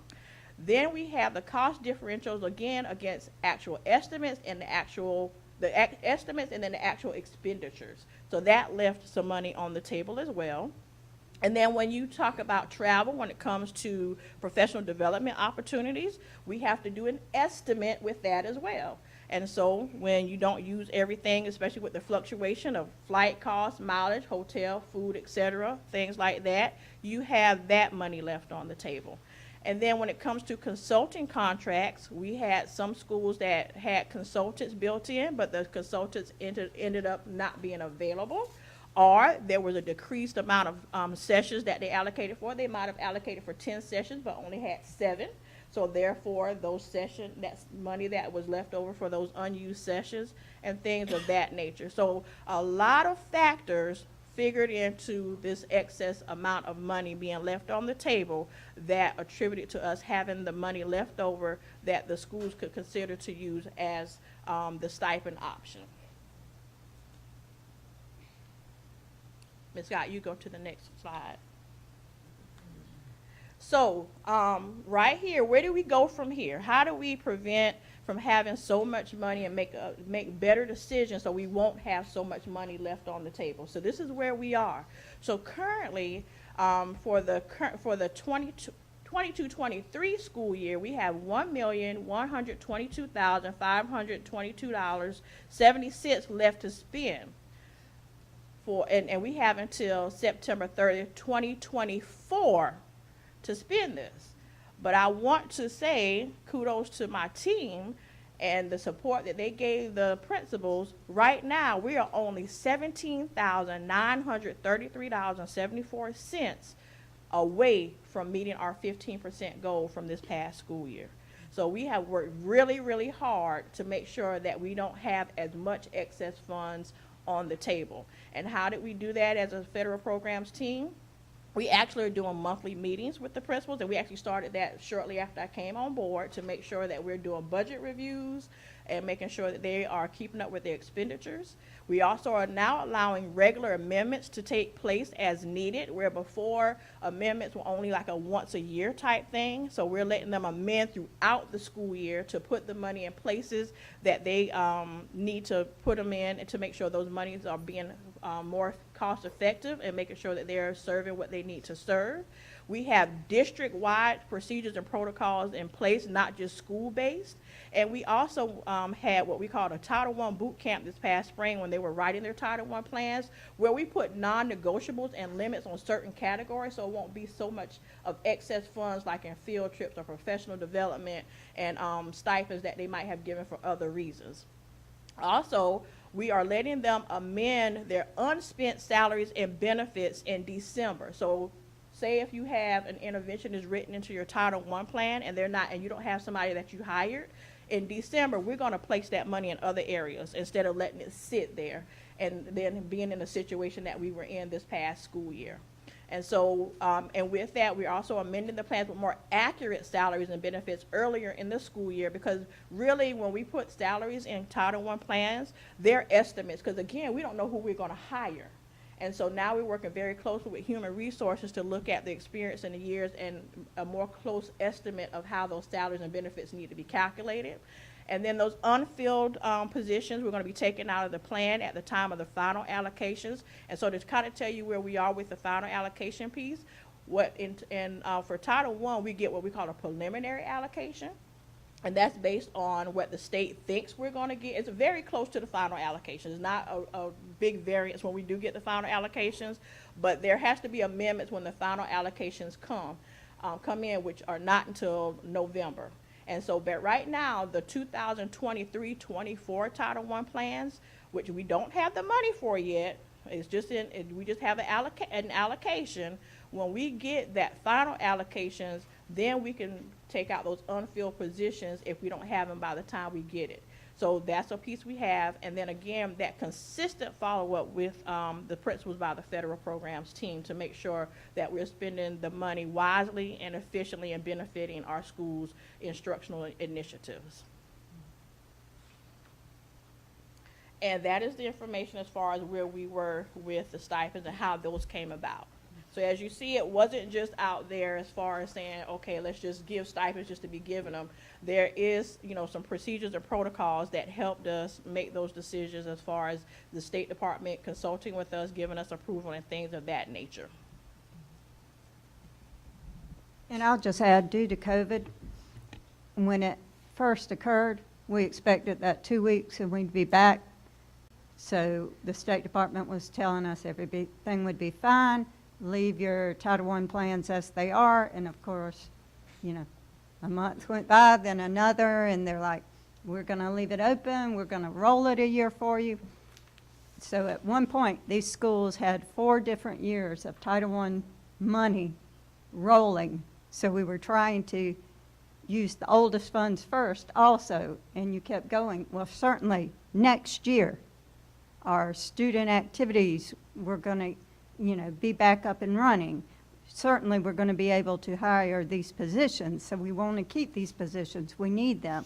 And so it was snowballing to the point that when we started really focusing on it, that we had to really put some procedural things in place to make sure that we got it under control. And I think one of the strongest things that Ms. Rhodes' team has done is going into those schools every single month and sitting down and going through the funds, because you've got 2 to 3 years worth of money open at one time, and helping the schools understand it and understand the Title I process and what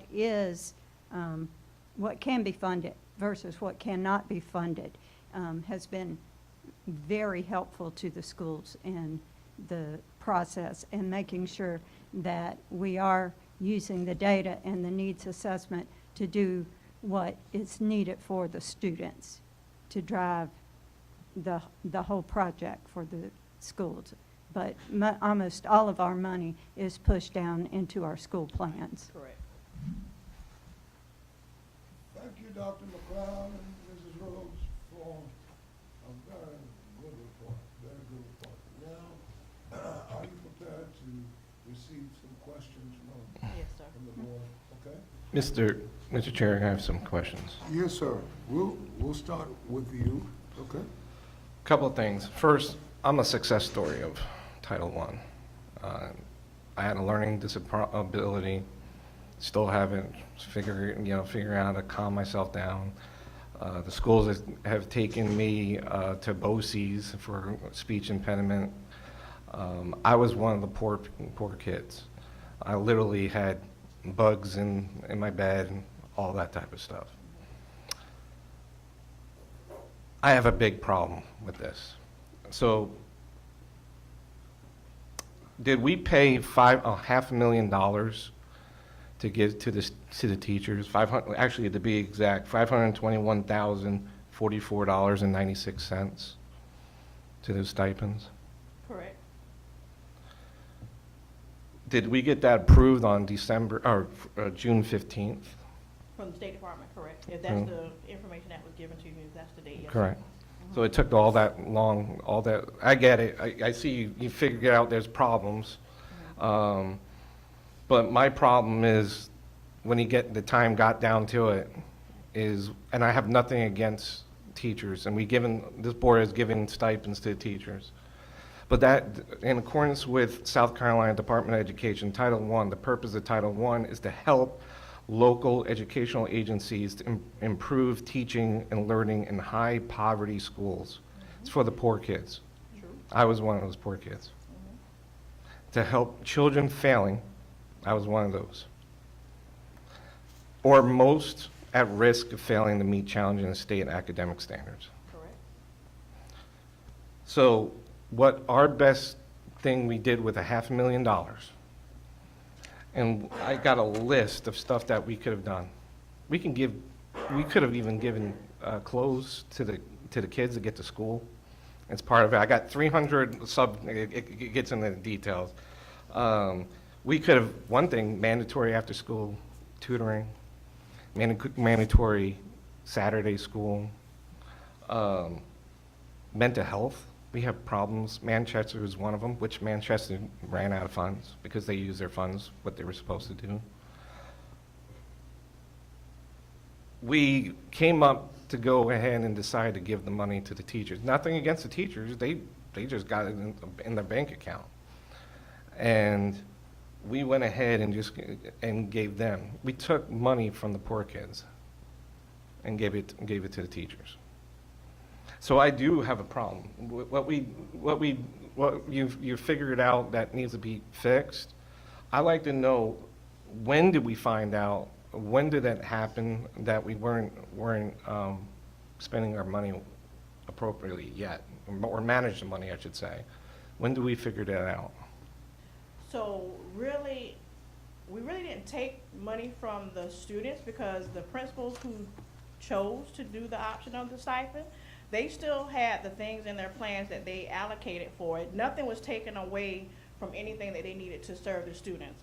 The timeline, again, was from May 31st to September 30th. So when you're talking about doing a program, and the timeline really didn't give us that, because we already get to allocate for that, because we had already had the summer school pieces being taken care of through ESSER.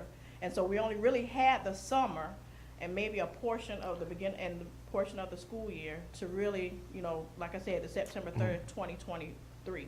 We could have, sorry to interrupt you, we could have bought pencil, paper, we could have storage. I'd rather do that. It's for the kids, for the children, not just give it to the teachers. I'm all for general fund, stipends and all that type of stuff.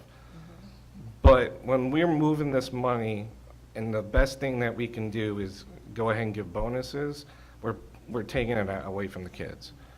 So when it comes to the supplies, and I'm pretty sure if you ask most of the if not all, of the schools that gave the stipends, they have closets and closets and closets of supplies. We Now- we should have a warehouse. We can also have, you got other list of things that you could have done. True. And the best thing that we can do is give money to the teachers. Well, let me make it clear that the stipends were given for the growth factor on the report cards as well as for some of those schools. They chose to do it in that manner. And so one of the allowable costs is to retain and recruit teachers. And so when it comes to that, I think if we don't advocate to really take care of our people, then who will?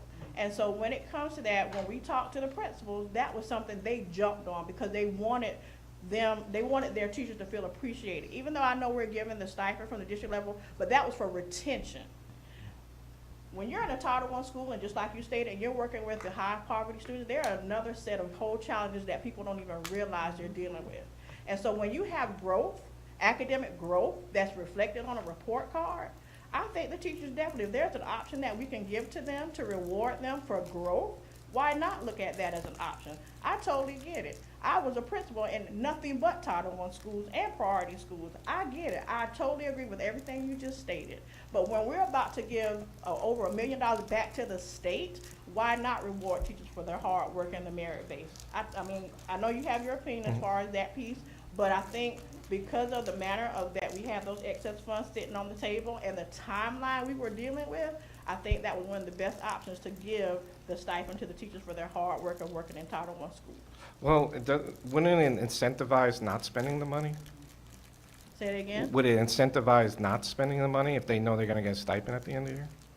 But the teachers don't have control over spending money. The principals Correct, do. that's what I'm saying. Right. Wouldn't it incentivize that?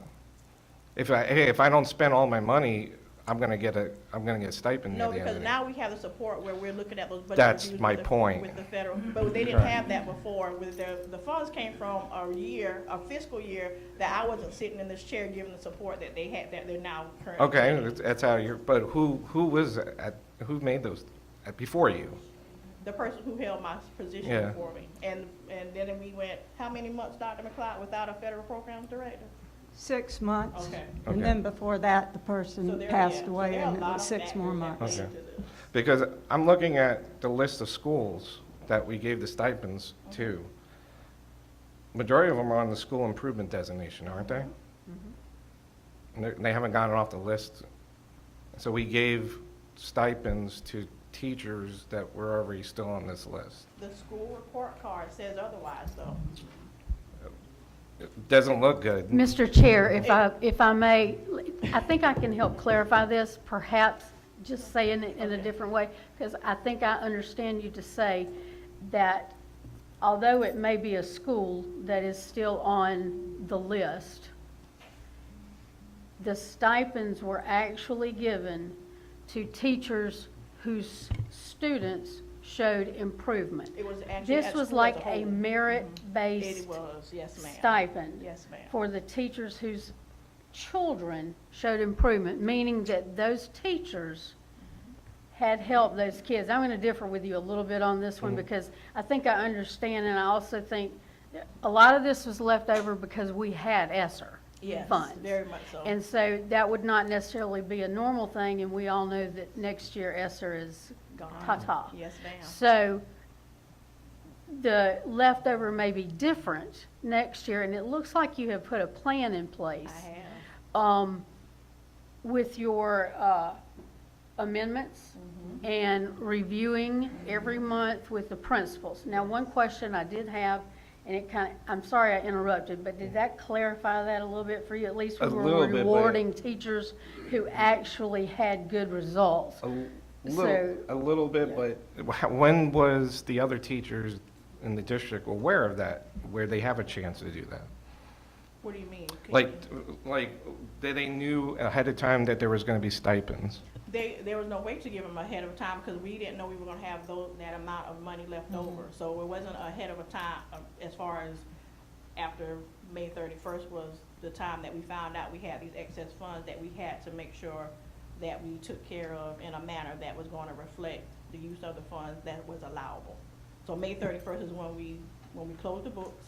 That's when we knew by September 30th, we had this 1.8 million. We communicated with the State Department to get some consultation on what we can do, what they've done with other districts in similar situations in the past, and the stipend was an option that we can consider. We gave that option to the principals, and for those who chose and had the money to do so, that's what they did. And for the difference in, like, Willow Drive gets $4,000 per teacher, and then other schools got 800, doesn't seem fair or equitable. So with that said, it was because Willow Drive received a lot more money than some of those other schools. And again, it's going back to that 15% rule. Willow Drive had to figure out a way to spend a lot more money to get to their 15% threshold, so they won't be penalized by the State Department, so they did have more money.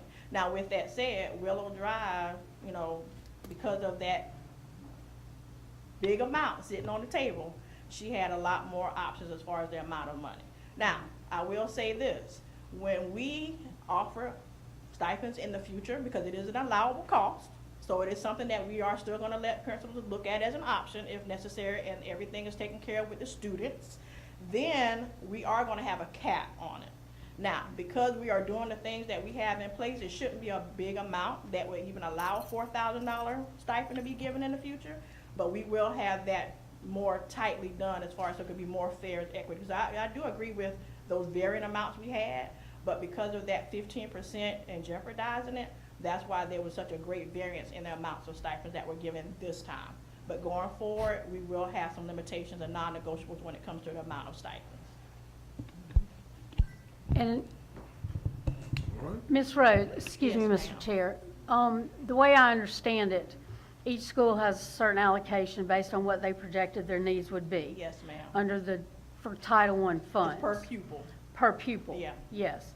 Okay, so moving forward, I see the things that you put in place, and they look like excellent ideas so that we don't accumulate a lot of funds. Yes. One thing that I noticed is you're talking about maybe removing this position if it's not filled, but what if we get to fill it a month later? What happens in that circumstance? Yeah, we can't, yeah. So once we amend it, and pretty much any carryover funds, we can't put personnel in because that makes it an unstable and unsustainable allocation of money. Okay. And so basically, once we take out a position for that particular school year, say in December, we won't be able to put it back in because if they've Until already. perhaps the next year. Yes, they definitely can Okay. put it in for the next school year, yes. If the needs assessment. If the needs assessment reflects it, right. That they Right, still need that. and correct me if I'm wrong, because ESSER is going away, Right, and it goes away for everybody. it does. The Title I schools that used ESSER funds for some of these things, that money will then be used when ESSER goes away. ma'am. It's still a need. Yes, And so the ma'am. money will be applied in that way. Yes, ma'am. And ESSER was a relief, a COVID relief kind of Right, program, and that's correct? exactly what it was. Okay, right. so knowing the difference, the disparity in what was used and what we got to use up, you're looking at those projections Yes, ma'am. moving forward because ESSER's going away, that Yes, we're going to have a lot of programs that we're going to have to figure out how to fund Exactly. when ESSER goes away. And so this is one thing, as long as we maintain, if we spend it, we maintain it, correct? That's correct. If we don't use it, you lose it. Exactly. Okay. So I need that. Mr. Thank- Chair. Dr. McLeod will I tell think you- that's a good yeah. program that you put in And Dr. there. McLeod will tell you, I've already been talking with her and Ms. Spearman and Dr. Wright already about the 2024-25 school year and allocations and what we can transfer over and not Right. transfer The over. monthly checks and balances and Yes, ma'am, it has evaluation helped seems like a very good tremendously. idea. And also the programs to make sure that across our district, we are not duplicating programs, and that we are using programs that are really showing that they are impacting student growth, and That was that they are another, Exactly. strong research-based programs, not just things, we have some companies around here that can really sell you bells and whistles, but they really don't have the strength and the research behind them, and they don't really impact the student we can- academic growth. We can So weed out the programs that's that what we're aren't doing this year. benefiting We're the currently students doing as that. well. Yes, ma'am. That's Because correct. they're raising their abilities, especially That's correct. before third grade, Mhm. is where we, as a board, have been discussing, really concentrating. Final thing, I want to thank you for this explanation. This is the best explanation I've heard of how Title I works. Thank you. And now I understand it. And I appreciate it because I know that there's a lot of moving parts and a Very lot of much so. restrictions. Right. But your explanation was very good, and I appreciate that. Thank you. Thank you, Ms. White. I appreciate you All saying right. that. Mr. Chair, Madam Vice? I'd like to point toward the future now, because your slide, where do we go from here? And to Mr. Palumbo's point, it is about the children, and I have just a couple of questions. Are we, in our Title I schools, are we still data-driven schools? Yes, ma'am, we are definitely that now that I'm sitting in the All chair. right, all right, all right, because I think this is not an old concept. It's been around for several years, but it works. And now that we have data-driven schools and data rooms, I have seen school districts that they use Title I funds for after-school instruction, and they're data-driven. So if Johnny has trouble with these standards in English, then those are the targeted lessons that Johnny gets after school. Are we doing anything like that? And wouldn't we be able to pay the transportation for those kids? Because that's always, everybody says, oh, our district can't do that, we can't pay the transportation. But Title I would. And that would be the reason we pay a stipend to Miss Smith, who's an excellent English teacher, if she wants to stay after school. Now, do we have those programs? Yes, ma'am, we do, and you guys are more than welcome to come and sit down with me to look over the Title I plans for each and every Title I Sure. school. So you can see exactly how they're allocating their money, and you'll see that the majority of our Title I schools have some type of extra instructional component, such as the after-school program or some type of tutoring program that they have that they're allocating funds for. And do we measure that growth? I know when they're tested, we'll get some feedback from the state. But do we have systems for measuring what Johnny's doing and Miss Smith's doing after school? Yes, ma'am, we do. Are we using it? I don't know. I'm just asking. So we are using those, are they? Right, so we have schools who are paying for Renaissance Learning with the STAR testing. And so that is one of the big pieces that we're using to look at the effectiveness of some of those after-school programs. And of course, we have our school-based and state-based assessments such as MAP. And so they're using that information to do small groups and also to make sure that they're inviting the appropriate students to the after-school as well to enhance their learning. Okay, thank you. You're welcome. Mr. Chair, Yes. first and foremost, I do want to thank you all as well for the transparency, for the accountability, the lessons learned, and your commitment for it. I think that is critical in this environment as we talk about these Title I funds and what transpired this school year, or last school year. What I would also say is I can definitely see schools that utilize their monies during the school year, utilize those funds, not having extra money to provide stipends for their teachers to feel the way that they felt. And I guess with it being Title I and it's based on pupil count, you weren't able to take Title I funds from one school to give to another, so clearly understood there. We couldn't do that. If we could, I promise you we would have, but that's not how it works. Absolutely, absolutely. And then also I understood from Dr. McLeod that there was a snowball effect. So in normal times, we would not have had the amount of money that we had to try to deplete in that period of time. And you only coming on board in October of the prior school year, it didn't give you and your team enough time to really kind of analyze things and understand what was there, how it could have been used. And on top of that, it also sounds like there were opportunities for some programs to transpire but we weren't able to pull those through for various reasons. The last piece that I will say around that is it definitely is exciting to know that you're putting a plan in place so that this doesn't happen again. But I also want to commend you because not only were some of those after-school programs at the individual schools, you also serve some of the after-school programs in the community. So I think that is critical, especially in those outlying areas like a Shiloh St. John, where the students are not able to have parents pick them up from the actual school. We're bringing the resources to them. And you were able to provide and cover for some of those programs. Of course, we wish we could have gotten more monies in all of those outline programs, and it sounds like there may have been an opportunity. So I would just ask that that be considered moving forward as well. Thank you. Mr. Chair, I'll make this quick. Thank you for the great presentation. We appreciate it.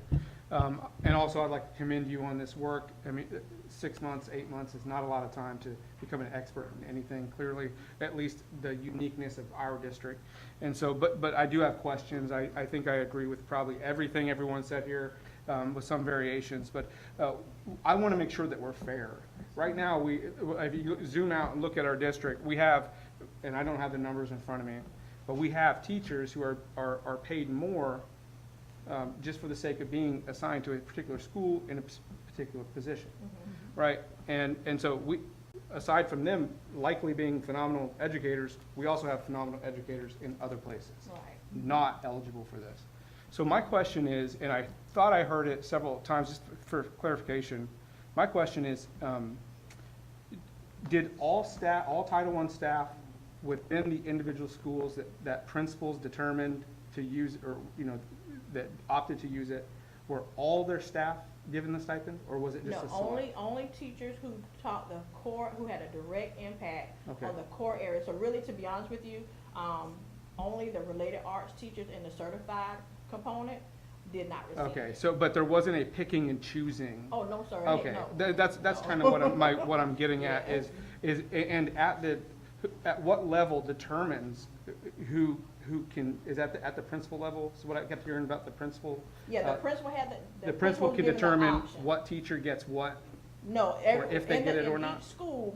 Each school, when they gave the stipend, each teacher who got the stipend got the same amount. Okay, and It so, wasn't and a there was a varying- blanket across the? Right, it wasn't a Okay. varying amount within a school. Okay, understood. It was varying amounts across schools, but Sure. not within a school. Understood, and I appreciate that plan, obviously, because as Mr. Palumbo stated, whether we agree with it or disagree with it, regardless, there are discrepancies in the distribution of it, right? And so that, on the other side of this coin, there probably are some good teachers who are thinking, what's up, man? Right, kind of thing. And so, I think it's important that you continue to kind of make this as fair across the district. And I am concerned also, and this isn't more towards you so much, but more as the district executive at large, is what are we doing? Is there anything that we're doing for those teachers that are still performing highly within our district that did not get this stipend? Are we talking about that? And so that, that's obviously a rhetorical question. But I am just, to speak for the voice of those who can't speak, I'm asking that question. And so I am interested in, and so anyway, that actually answers all my questions. And so I just want to, it's more of a statement than anything, but thank you for that. Thank you for what you're doing. And, I appreciate it very much. Not a problem. And I do want to say this, though, since it is an option that is on the table, now if principals do want to do the stipend and allocate, they're going to do it beforehand, not on the tail end, like how we had to do like a catch-up type thing. And so now they can really make sure that it is distributed more evenly across the board with that, if they choose to do that. So it will be more equitable if they do it in the future, because it'll already be planned for and not a catch-up type thing. Excuse me, Mr. Chair, one other quick thing. A rhetorical answer to a rhetorical question is perhaps, because these are Title I schools, they serve our poorest students.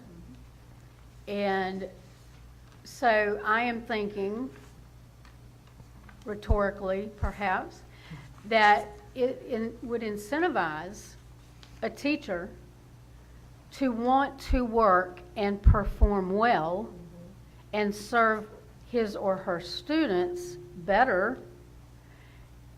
Because a lot of teachers don't want to go to a Title I school. They want to work at the fancy school. I'm just saying, it's a fact. And so perhaps this is one of those things that can help us fill some of the vacancy in the Title I schools where they are needed so badly. So that's just kind of a rhetorical, thinking about what you said, very good question. But a lot of people tend to want to work at the nicer school or the higher whatever, however you want to classify it. Higher perception. Yeah. One is no better than the other, but perception is a reality, okay? And so I'm thinking we need those positions in Title I schools filled. Those are the neediest children. They don't necessarily would not necessarily be on a track towards IB classes and that kind of stuff, and perhaps this can make a difference if we're also making sure that it's based on results. Yes, ma'am. Not just the fact that you're taking up space. Exactly. Okay, thank you. Mr. Chair, I do have one more point that I would like to clarify. I know you mentioned that you have something in place now where principals, if they decide to utilize those funds in the manner of incentivizing teachers for growth, and I'm assuming for growth, I just want to ask the question, and if it's not in place, that we consider it, that along with that commitment, that rules or guidelines be put in place as to what they have to accomplish in order to be able to be considered for the funds. Yes, ma'am. Okay. Okay, all right. Again, a brilliant report. Thank Brilliant you. report. Thank you so very much. We would we would possibly talk to you for a long time tonight. But we're gonna have to bid you farewell. Okay. Thank you, Doctor. Thank you very much. Thank you very much. Thank you very much. Okay. Dr. Gamble, we're gonna call on you now, okay? 6.3, Office of the Chief of Schools, Strategic Plan.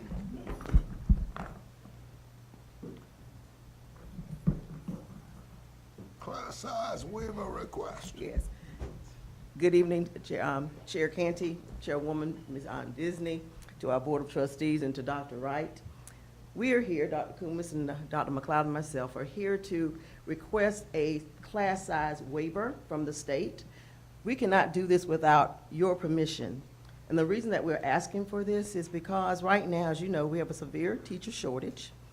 And presently, looking at our numbers that we now have, we haven't quite hit the 10-day mark yet, but we do know that we're going to have some classes that may be slightly over the recommended or state mandated teacher-student ratio. So we're going to need some help with that, because certainly we do want to keep our children in those classrooms. Right now, we have instruction takes place with virtual means. We do know that is not effective or not the most effective. And if we can also increase some of the classes slightly, something that's manageable, we would like to move as many of those children into regular classroom with face-to-face instruction. And that is paramount for us to try to get our student achievement raised as well. And certainly, again, this is a temporary request. This is something that we want to utilize. And we need you to actually grant us permission to request the waiver.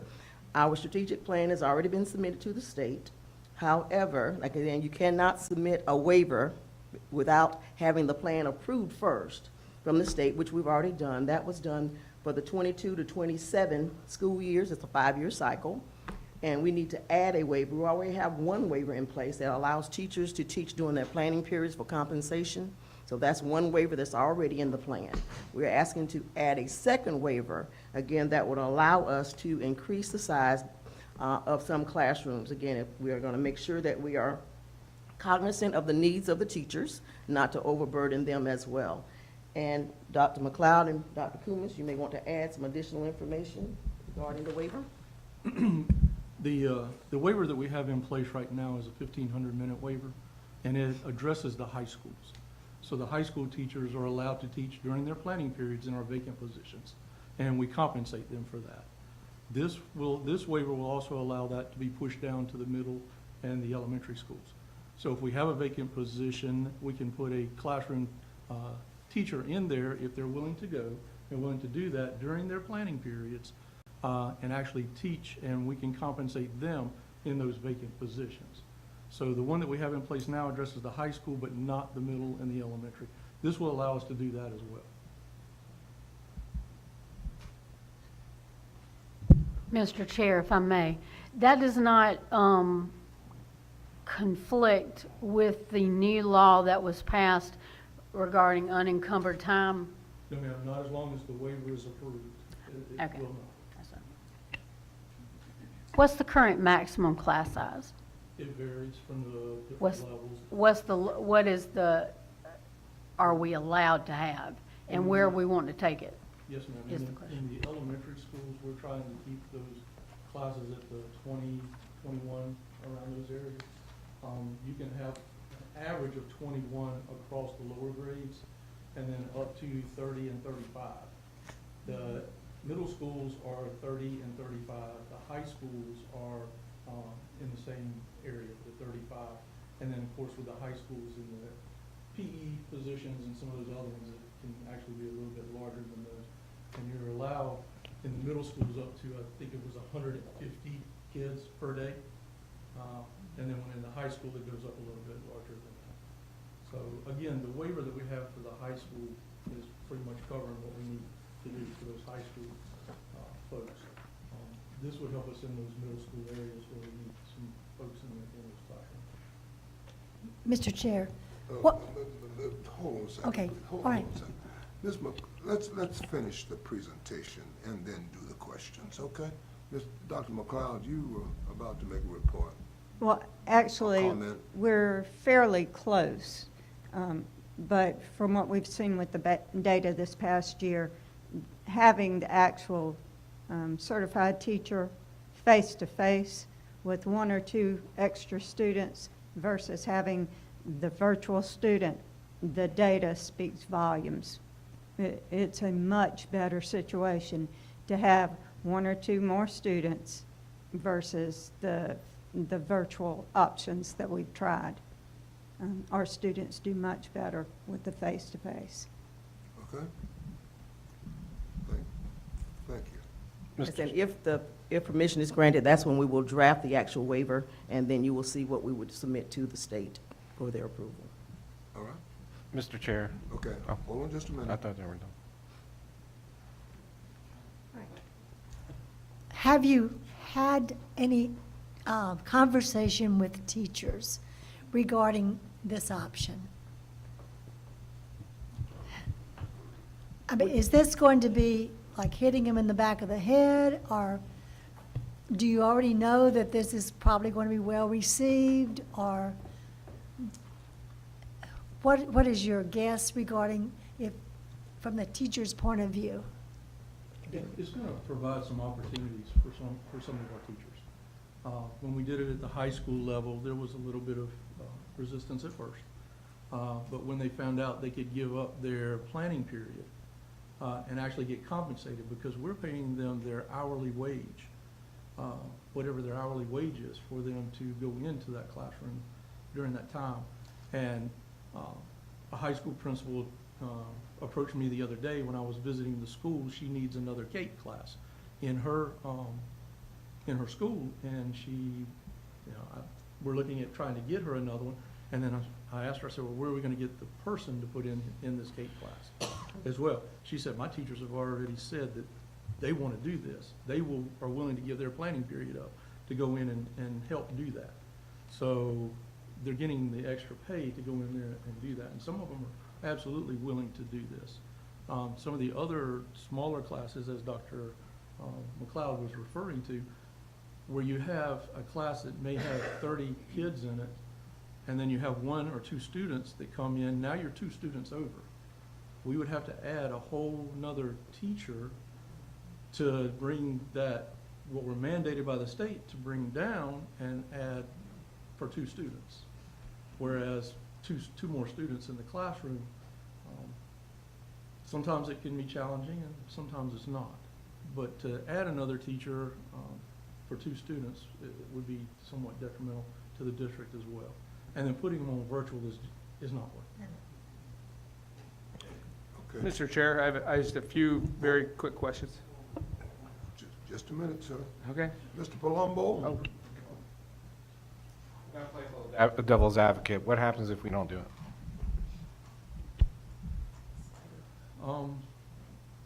It could be a finding for us with the State Department when they come in and do an audit. It could be a finding for us because of the, if they come in and the class size is too large, then they could cite us for it. Which affects our Accreditation. You're talking about if we don't get the waiver. Yes, ma'am. Okay. So I'm just real quick. I was just Googled to see, what's appropriate class size, and statistics show 20 students or less. So we want to go above that. We're already above that. Yeah, I know. So we want to make it worse. We want to be in compliance with the state. Got it. Yes, sir, as much as we can. But we want to increase the class size so it can hurt their education, potentially. Well, and this would also allow us, with those other ones, is in reference to those vacancies and allowing the teachers to teach more students. They can go in and teach them now, but they cannot be on their roll because their class sizes, the loads will be too large. Whereas if we get the waiver, they can actually go onto their role, and we would have a certified teacher supervising that class and overseeing those grades. Gotcha. And because I do talk to the teachers all the time, and their class size do make a difference. Even though they will get paid, they do like their planning time. Actually, some of them transfer because of that, because I know a few of them. So that's my question is, that it hurts the kids potentially can hurt the kids. And then some of the teachers that we're hurting right now, they may lose their planning period.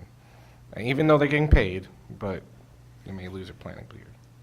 This is voluntary. We do not force it on them when it comes to the planning periods. If they choose not to do it, the principals do not force them to do that. Okay, that's why I want to know if we didn't do it. Yeah, and the Okay. class size you're referring to are probably like the pre-K students, because for South Carolina, as you just mentioned, in grade 6, it's a 30-to-1 for your English, language arts, and math classes. So they can be larger, and that is well within the state guidelines. Okay. I just have some very quick question, rapid fire. So before the first question would be kind of a spinoff of his. It sounds like we don't really have much of a choice at this point, based on vacancies and certified teachers and just a general statement. Is that true? It's been recommended that we go this route. Okay. All right. So my specific questions are: how many classrooms will be affected? How many students will be moved? And what kind of numbers are we talking about? Because this may not, if it's 1 or 2 students, and I agree, I talk with teachers all the time, and some are likely for it, and some are certainly not. And thank you for clarifying that it's optional. But that said, I also agree, increasing increasing class size is not, not most desirable effect. Right? Of course, having more teachers would be phenomenal. But that said, like I said, my questions are, what sort of overall numbers are we looking at? And my super specific question is, what schools specifically are most affected by this, or will be most affected? Because what that also tells me is where most of our teacher vacancies are. And I've yet to get from this district or this board that answer. And so that's my concern, is I want to know what schools are most affected by this waiver. Does that make sense? Is that question clear enough? Thank you. A response now? Is that what? Okay. Okay. Well, right now, of course, we will finalize all of these numbers after the 10th day, but we can already project there's going to be some classes. For instance, like even our gifted and talented programs, we can already see some of those classes are going to be slightly over. And we're not talking about an abundance of children, but they may be over 2 or 3 students. And they're already in school, they've already shown up. And as Dr. Kumis mentioned, we cannot hire a teacher just for those 3 students. But we certainly will collect that. I can tell you that some of our middle schools are where we're finding a large number of our vacancies, as well as high schools, but we already have something in place for high schools. But certainly our middle schools are where we're finding vacancies now. You're welcome. And certainly, and we're definitely trying to address those core subjects, especially math and ELA. Those are our priorities. You good?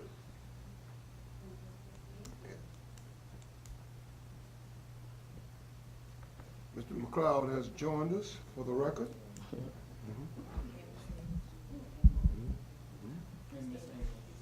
Oh, I'm sorry.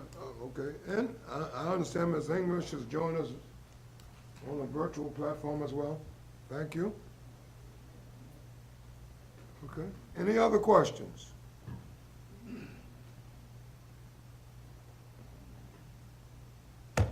Well, thanks to the trio. Thank you. Thank you.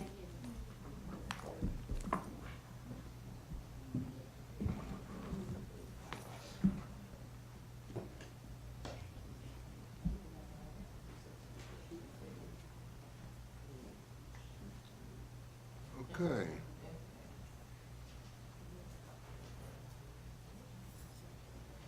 $6.5. Office of Finance. General fund revenue and expenditures through June. We see you again, madam. Yes, sir. It is a pleasure to be seen. Better than the alternate. That's right. Absolutely. Oh, yeah, well, yeah, that's right. Thank you. I'm looking at an old copy, it's really 6.4. Yes, sir. Thank you. Good evening. Evening. I did notify this body that we would be receiving 2 financial reports between now and the audit, the end of the audit, rather. And so we are in the point of the year, 13th month has completed, and we're receiving old and new items, and we're still paying old and new items. This is the craziest time of the year for finance. So I will present the monies collected for the old year first, fiscal year 22-23. We are currently at 104% collection of our local revenue. And that is largely due to the interest on our investments. This number did go crazy, but we are trying to remain, before we up estimates, we want to make sure that we feel comfortable. And if you do look at the 23-24 estimate, we did take it up slightly. But that is what that difference is largely due to. We did collect 98% of our state revenue. If you notice, for state aid to classrooms, that is the major piece of revenue that is based on the funding formula that we have with the state. And there was a $2.1 million reduction. And again, this number changes multiple times through the year. You can calculate the formula based on the 10th day enrollment. You can calculate it again on the 45th day, and you can calculate it again on the 135th day, and you're gonna get 3 different numbers. And so that number, it actually changed all the way to the 13th month. So that number is very versatile, and so an estimate, you're good to come within a decent amount of that number. So just know that probably is the most volatile number that we have, since it's based on our count. Also, for our school bus driver salary, that was also a different estimate based on the revenue from the state. At that point, I did find the old budget information, and that was the estimate at the time, but again, that changed. Another number that we're looking at is the property tax relief, the Tier 3. We get a letter from the Revenue and Fiscal Affairs Office that tells us exactly what that number is. That number is a fixed amount, and that we've always gotten what was on the letter of notification.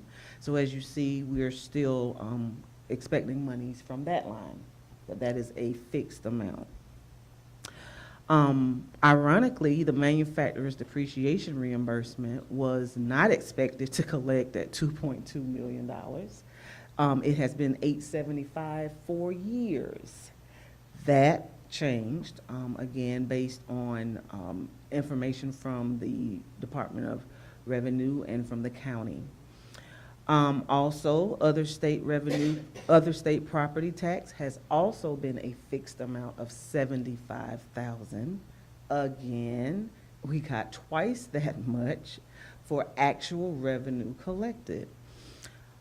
For the State Forest Commission revenue, that number has always been $230,000. We have a letter that says the county received our funds and they will submit that to us. We're going to be receiving $274,000. So as we look at the trends of these numbers and amounts, we try to make the best guess at that point in time. And if you notice during the budget process, these numbers changed many times. So that is kind of what you go through during that budget process. So again, the items that I just mentioned are part of what we consider our state revenue, and we've collected that at 98%. Our federally impacted areas for our military families and those surveys that they complete, we collected 92% of that, and that is a great number. We did, though, lower that estimate to $300,000 because we didn't reach the $400,000, just to make sure, because that is dependent on if the families complete the paperwork for us. Other financing sources, this is the indirect cost based on the amount of expenditures that we utilize for our grants, and they have a line of indirect costs that we take from each grant.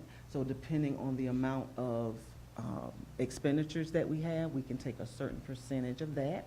And for the year, that came to $924, so that was a 77% collection.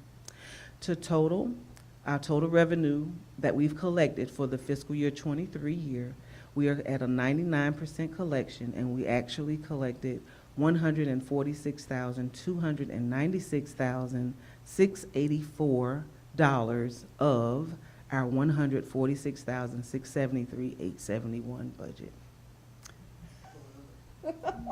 Yeah, pretty much. So I think we're pretty good on collecting those monies. Now, I was, as the time went on, I was, you know, kind of hesitant about the state aid classrooms and if that was going to affect us by that difference, but I think we're at a good place. So that is your revenue that you've collected so far. Now let's look at the expenditures related to FY23. Again, these are definitely not final because we're still paying any accrued payrolls, any bills that we get in. There's a bill that we didn't get from a vendor, and it was related to the year. We're trying to get that in and get those numbers finalized. So we're still going through that. So as a total, since these are all so volatile as far as any invoices are out there, we've actually spent to date $131 million, $610,282. That is a 91% expenditure out of the budget that we expected from our total expenditures. Any general fund related items that we did with as far as the debt that was related to general fund. We have 2.36 million of a budget. We've spent 1.8, so that's a 76% usage of our expenditures. And again, these are not final. We're still paying the bills related to this year. And so to date, we're at 133,000 of an expenditure, total 133,424,799 of expenditures. And so right now, if we were to cut off all operations, and we know we have other remaining bills out there, we know we have other stuff that we need to pay, that would show an addition to fund balance of about $12 million. Yeah. But we have bills that will be coming out of that 12 million. And we don't know what that will end up being. But again, remember our lesson on fund balance, that whatever you have left over, it is going to have to help you make it from July to October. And this body has the decision to determine what we do when we finalize fund balance for what we need, because we're going to start the next budget cycle for 24-25 in a couple months. Okay? So this is great. And again, ESSER leaves us bye-bye, like you said, September 24. It is over. Okay? So just to put that out there. So this is not final. This is not final. The next financial report that we'll present is what has happened for our current year. The budget that this body, your first budget that you approved, to the total of $158,311,255. What kind of activity have we had for that? Well, we've collected, for our local revenue, we've collected interest, that crazy number that went for our interest on investments. We've already collected $333,000 of that. And miscellaneous local revenue, $1,033. So we've only collected $334,292 of our local revenue. That represents a 0.97% collection. And then as far as our state revenue, we've collected about $7.5 million of that. Our transportation workers' compensation, we've collected all of that. It was a little bit over when actual came in. And retiree and state aid to classroom, we're going to get in pieces here and there. But normally, this revenue will not catch up to our expenditures when we start our 8/31 payroll, which begins our new year of payroll for our teachers and for our non-12-month employees. So that number will skyrocket. And again, we expect it to do what it did last year, which is to exceed the revenue collections. That's why we needed fund balance or something to add to fund balance to make it until those things catch up with each other. And so to date, for revenue related to 23-24, we have collected $7.8 million, which represents a 4.97% collection. As we go to our expenditures related to the 23-24 year, we have everything seems now, let's see, we've had some items that we, some additional items that we've already experienced with our cleaning for Kelly Services. That's to the tune of $10,667. And there was some asphalt patch work needed to be done for improvements of buildings to the tune of $5,665. I wanted to just show those because of that, of the approved budget was different than for that. So we have spent a total of $389,000 on our regular salaries. We've spent $124,000 related to our paraprofessionals. We've spent $190,000 on our group health dental insurance. And our retirement, $156,000.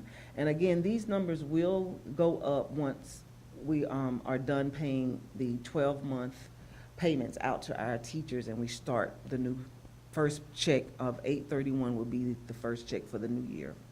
So to total, we have spent $2.46 million in expenditures related to 23-24.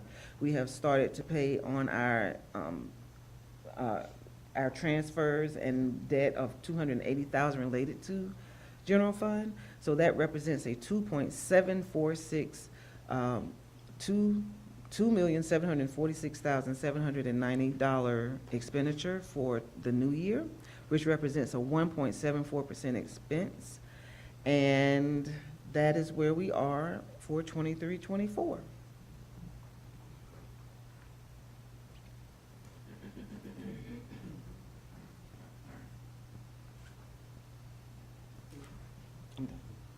Y'all good?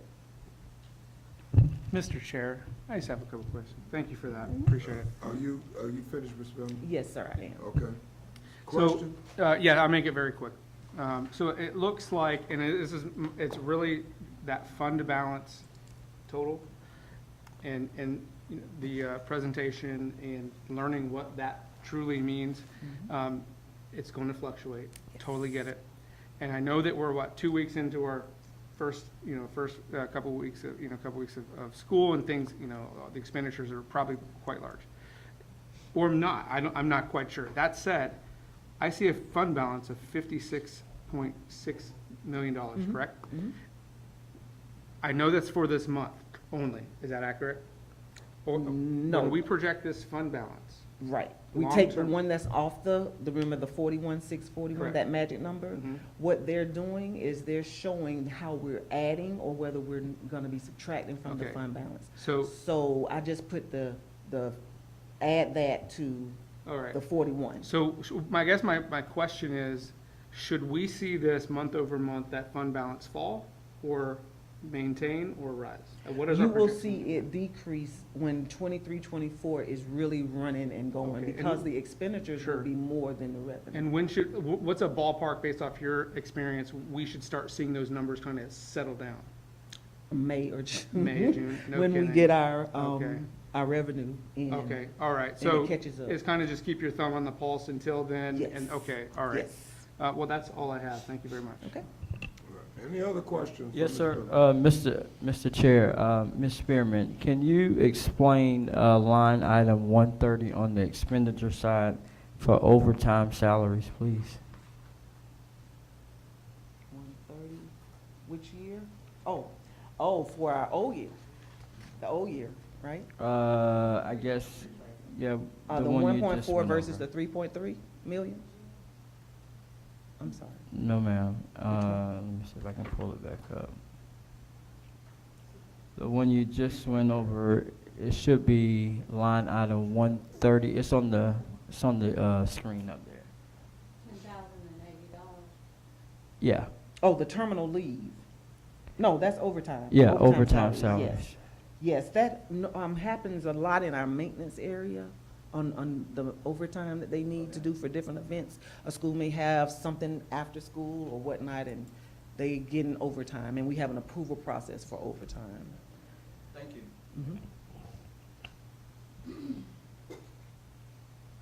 All right. Questions once, twice, 3 times? That's it, Ms. Bellman? Thank you, sir. We Thank you. appreciate you a whole lot. Thank y'all, I appreciate you.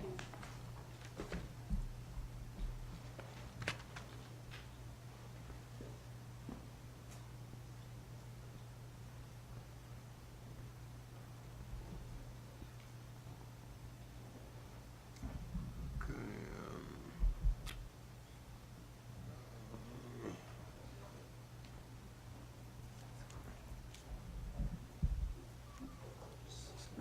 6.6 it is? There you are, Mr. Myers. You're at the desk already. All right. Okay. Yes, sir. Office of Operations, Yes, sir. Transportation Update. All right. Well, good evening. Good evening, sir.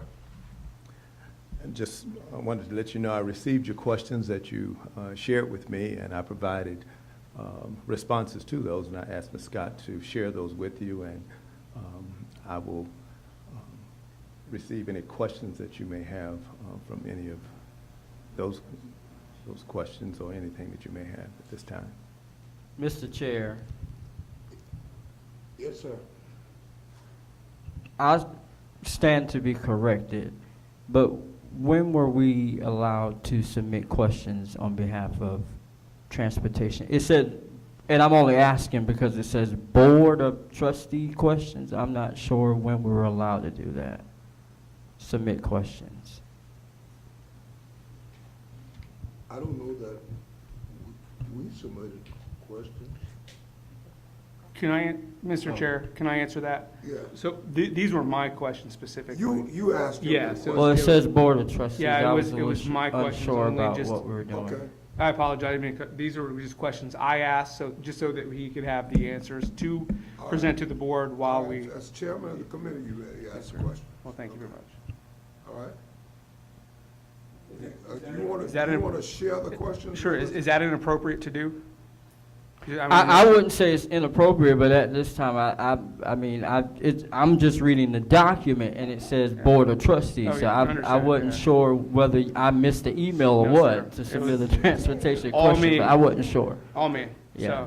So um, I don't know if this is a transportation ad hoc committee thing or No. what. but- And with the reason, can I make a statement? So the reason why I asked this is because I've been getting a lot of questions from the community regarding updates and everything. And so these are some of the questions that are being relayed to me. So I in fact actually think it would probably be better if you would kind of just, give us an overview so that the item can let our community know where we're at. And I think that would be in good faith.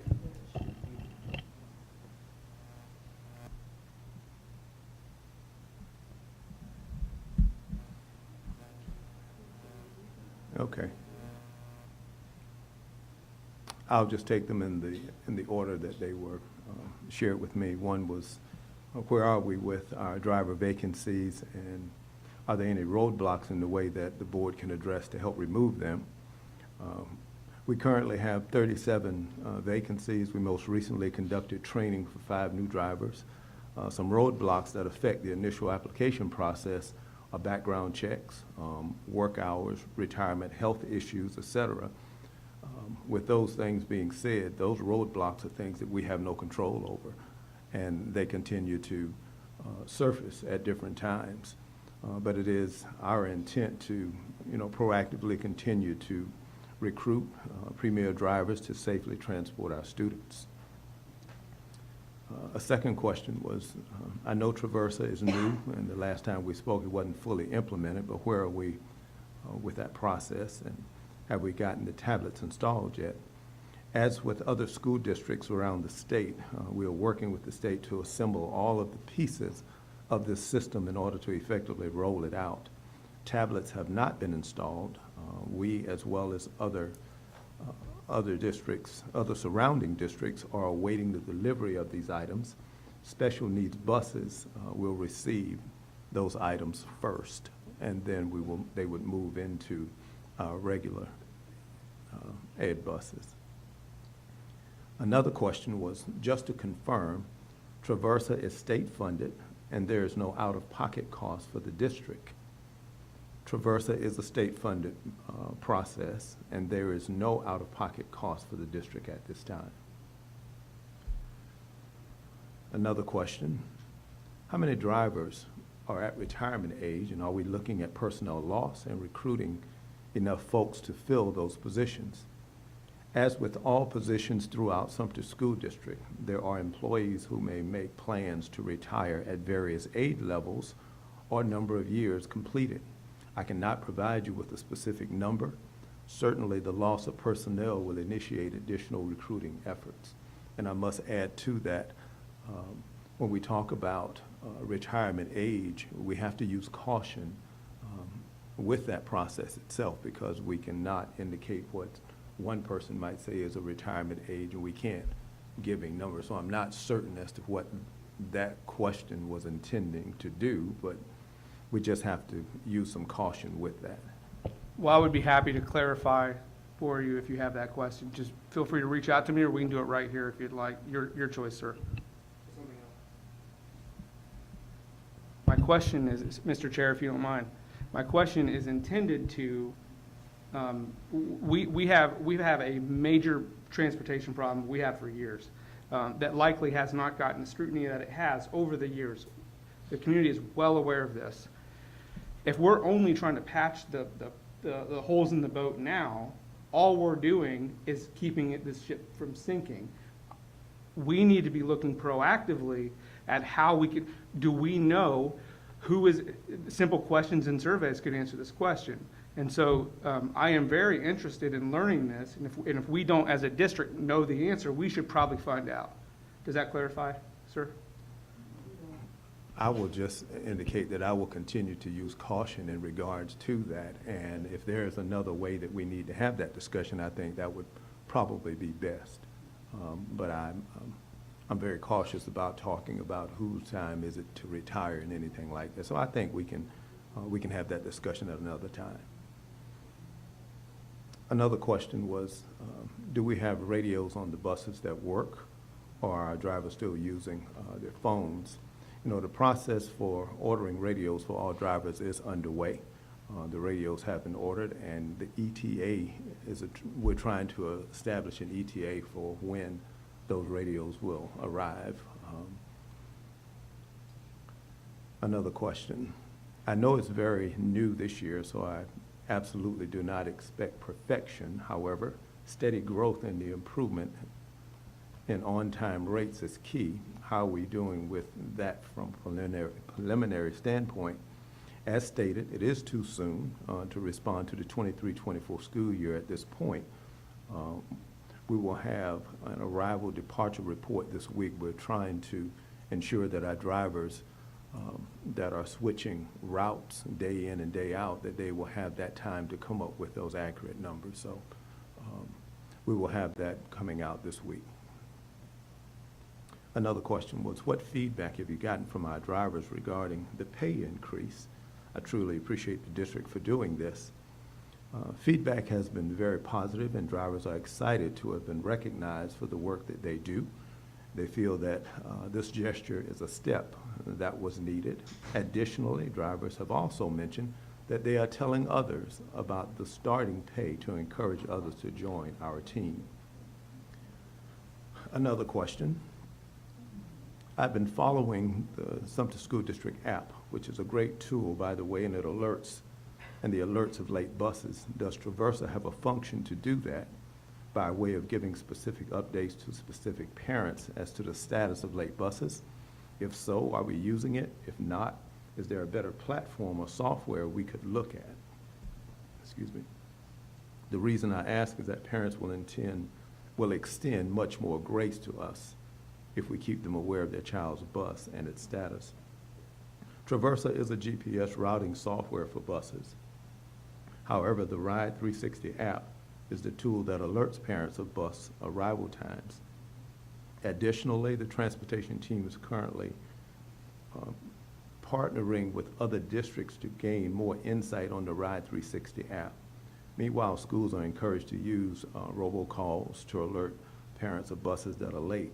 I must add that we do have our transportation personnel who will calculate if we have drivers that are out, that they'll combine routes and they will send that to the schools, and it's to the schools that have to relay that to their teachers, and they'll make those announcements to students so that they can ride those different buses.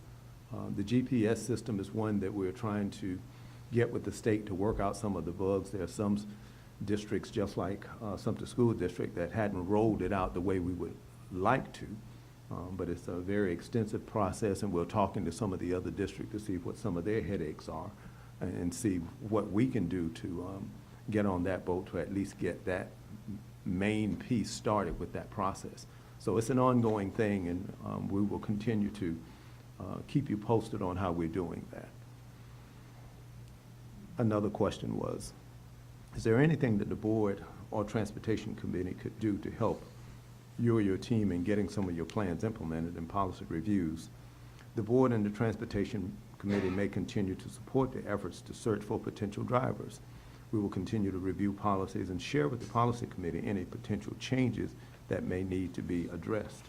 We're counting on everyone to keep us posted on anyone who's interested in becoming a driver. We have some of our current drivers who contacted relatives who were former truck drivers and commercial drivers, and they have moved to Sumter, and they've gone through our training as well. So we've picked up 5 drivers, and that in itself has been a plus. Our current drivers are our biggest assets as far as getting the word out, and we can count on you and everyone who's here and everywhere else to continue to help us beat those bushes, to find individuals who can help us with that.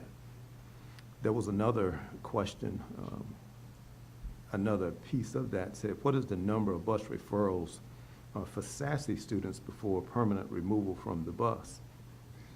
The Code of Conduct is designed to address discipline issues that arise in the school building and on the school bus. Administrators will measure the action displayed, and they are expected to follow the outline of the Code of Conduct. Another question: what is the hierarchy of positions in the transition section, and is it sufficient? Are new or revised positions needed to help unburden our drivers and managers with ancillary issues? There is a lead supervisor and 2 additional supervisors who support the 3 areas that we have, area 1, 2, and 3. They will cover the day-to-day operations of each of the 3 areas. There's a route coordinator who ensures that all routing is completed. There are 3 field managers who are responsible for checking buses both in and out on a daily basis. Office assistants are stationed at each location, and 1 payroll specialist is assigned to only 1 site. And the last question was, I've heard we had a transportation coordinator / director in the past, and if we still have one. If not, would it be useful to have one? Currently, there is not a transportation / coordinator or director. I will have the initial discussion with Dr. Wright at a given time and about the usefulness of this potential position. So Dr. Wright and I will have that discussion, and we will share that back with you. And those were the questions that were presented that received responses.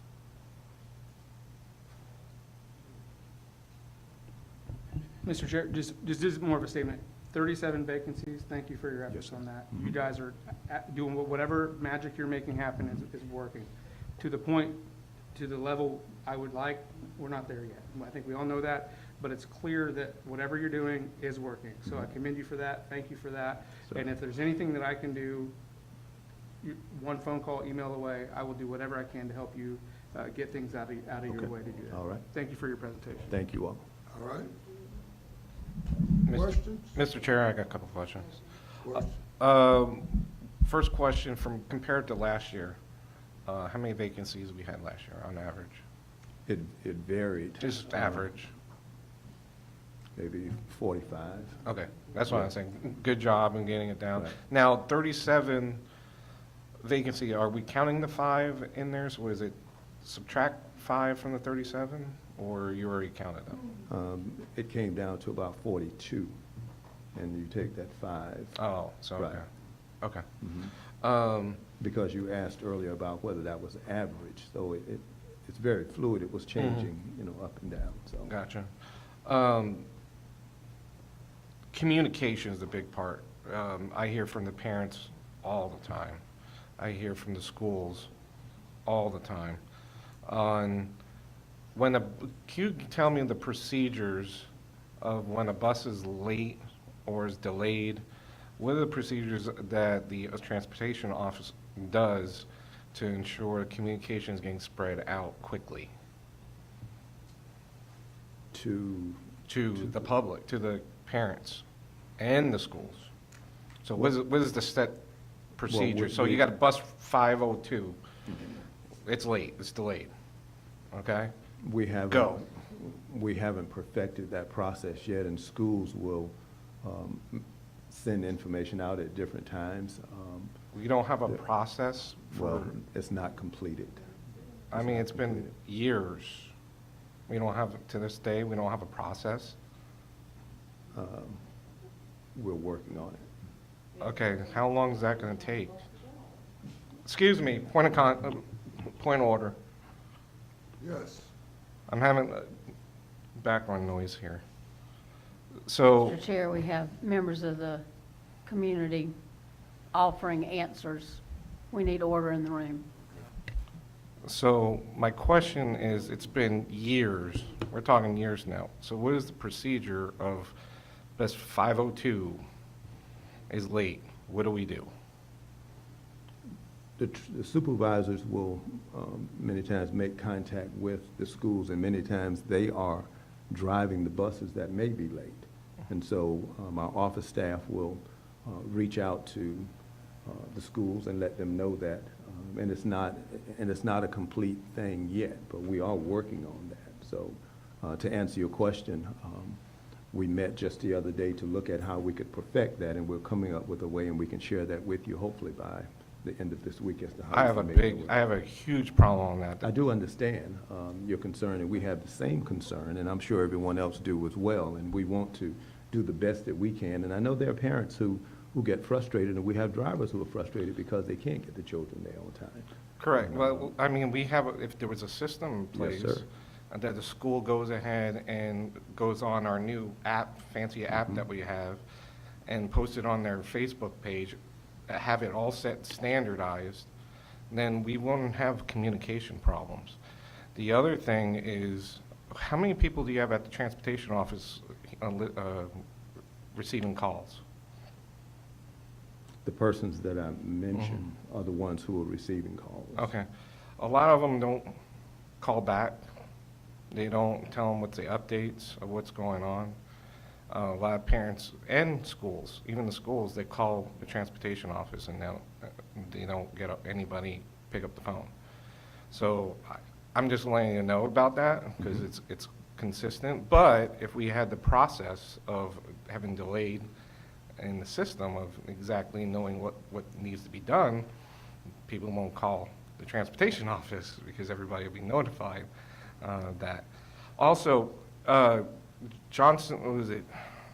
in Johnsonville County, they tested an AI program. This has nothing to do with AI on this program, this Traversa, is it? I'm not aware of an AI. But you know what AI? Yes, sir, I do, but I'm not aware of whether that's a part of what we're working with, so. Okay, I just want trying to avoid the mess that just happened out there. Have you heard about that? I'm not aware of what you're talking about. It was it's a GPS. No, I understand. I don't think that's a part of what we have to try to deal with. I just want to make sure, because I just want to make sure that it's not part of the system because it failed. So, thank you. All right, any further questions for Mr. Myers?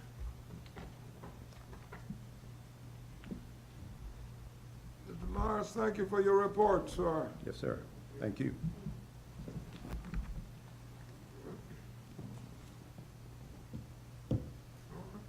Down to item number 7, executive session.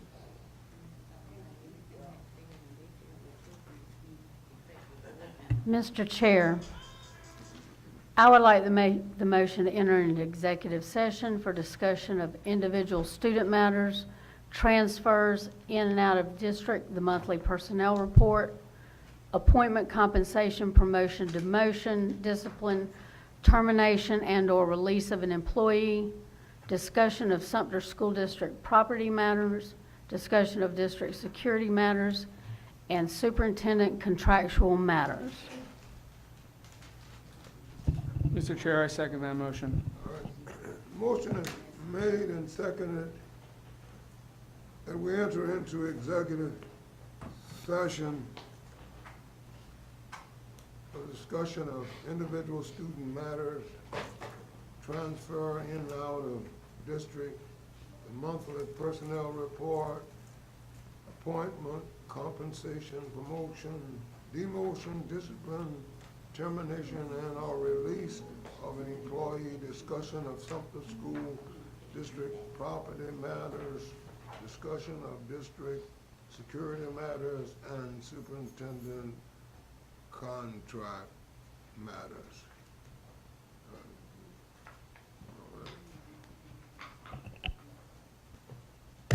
All right. Those of you who are in favor of entering the executive session, just raise your hands, please. We voted on screen. Huh? The vote's on your Oh, screen. you did? Okay, mine ain't up. Okay, thank you. Thank you, all right. All right, we're entering in open session. Item number 9, actions required. 9.1.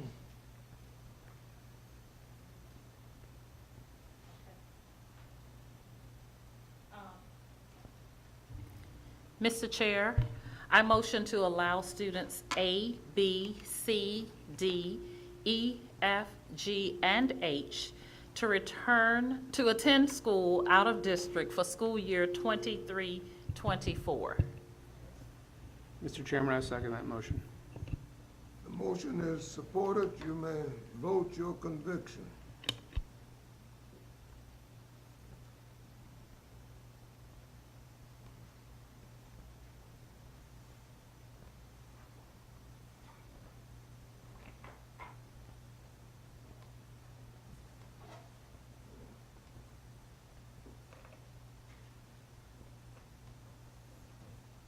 Vote is unanimous, it passes.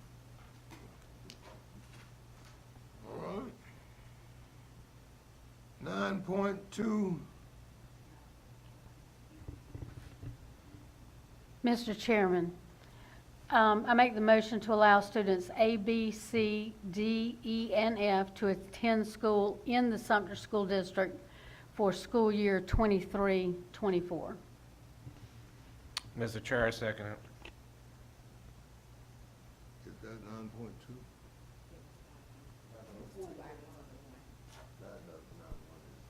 All right. The motion is supported. You may vote your conviction. Vote is unanimous, it passes. All right. The vote is unanimous. Mother personnel report. Mr. Chairman, I move to make a motion to approve the personnel report for Monday, August 14th, 2023, as presented. Mr. Chair. I second. All right, the motion is made and supported. You may vote your conviction.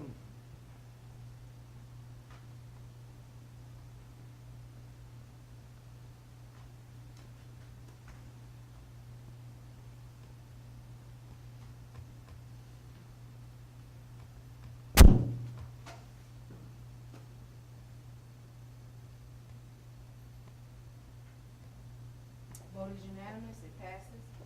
All right, vote is unanimous. Class size waiver request. Mr. Chair, I make a motion to approve the class size waiver request. It is supported. Is there any discussion? If there's no discussion, you may vote your conviction.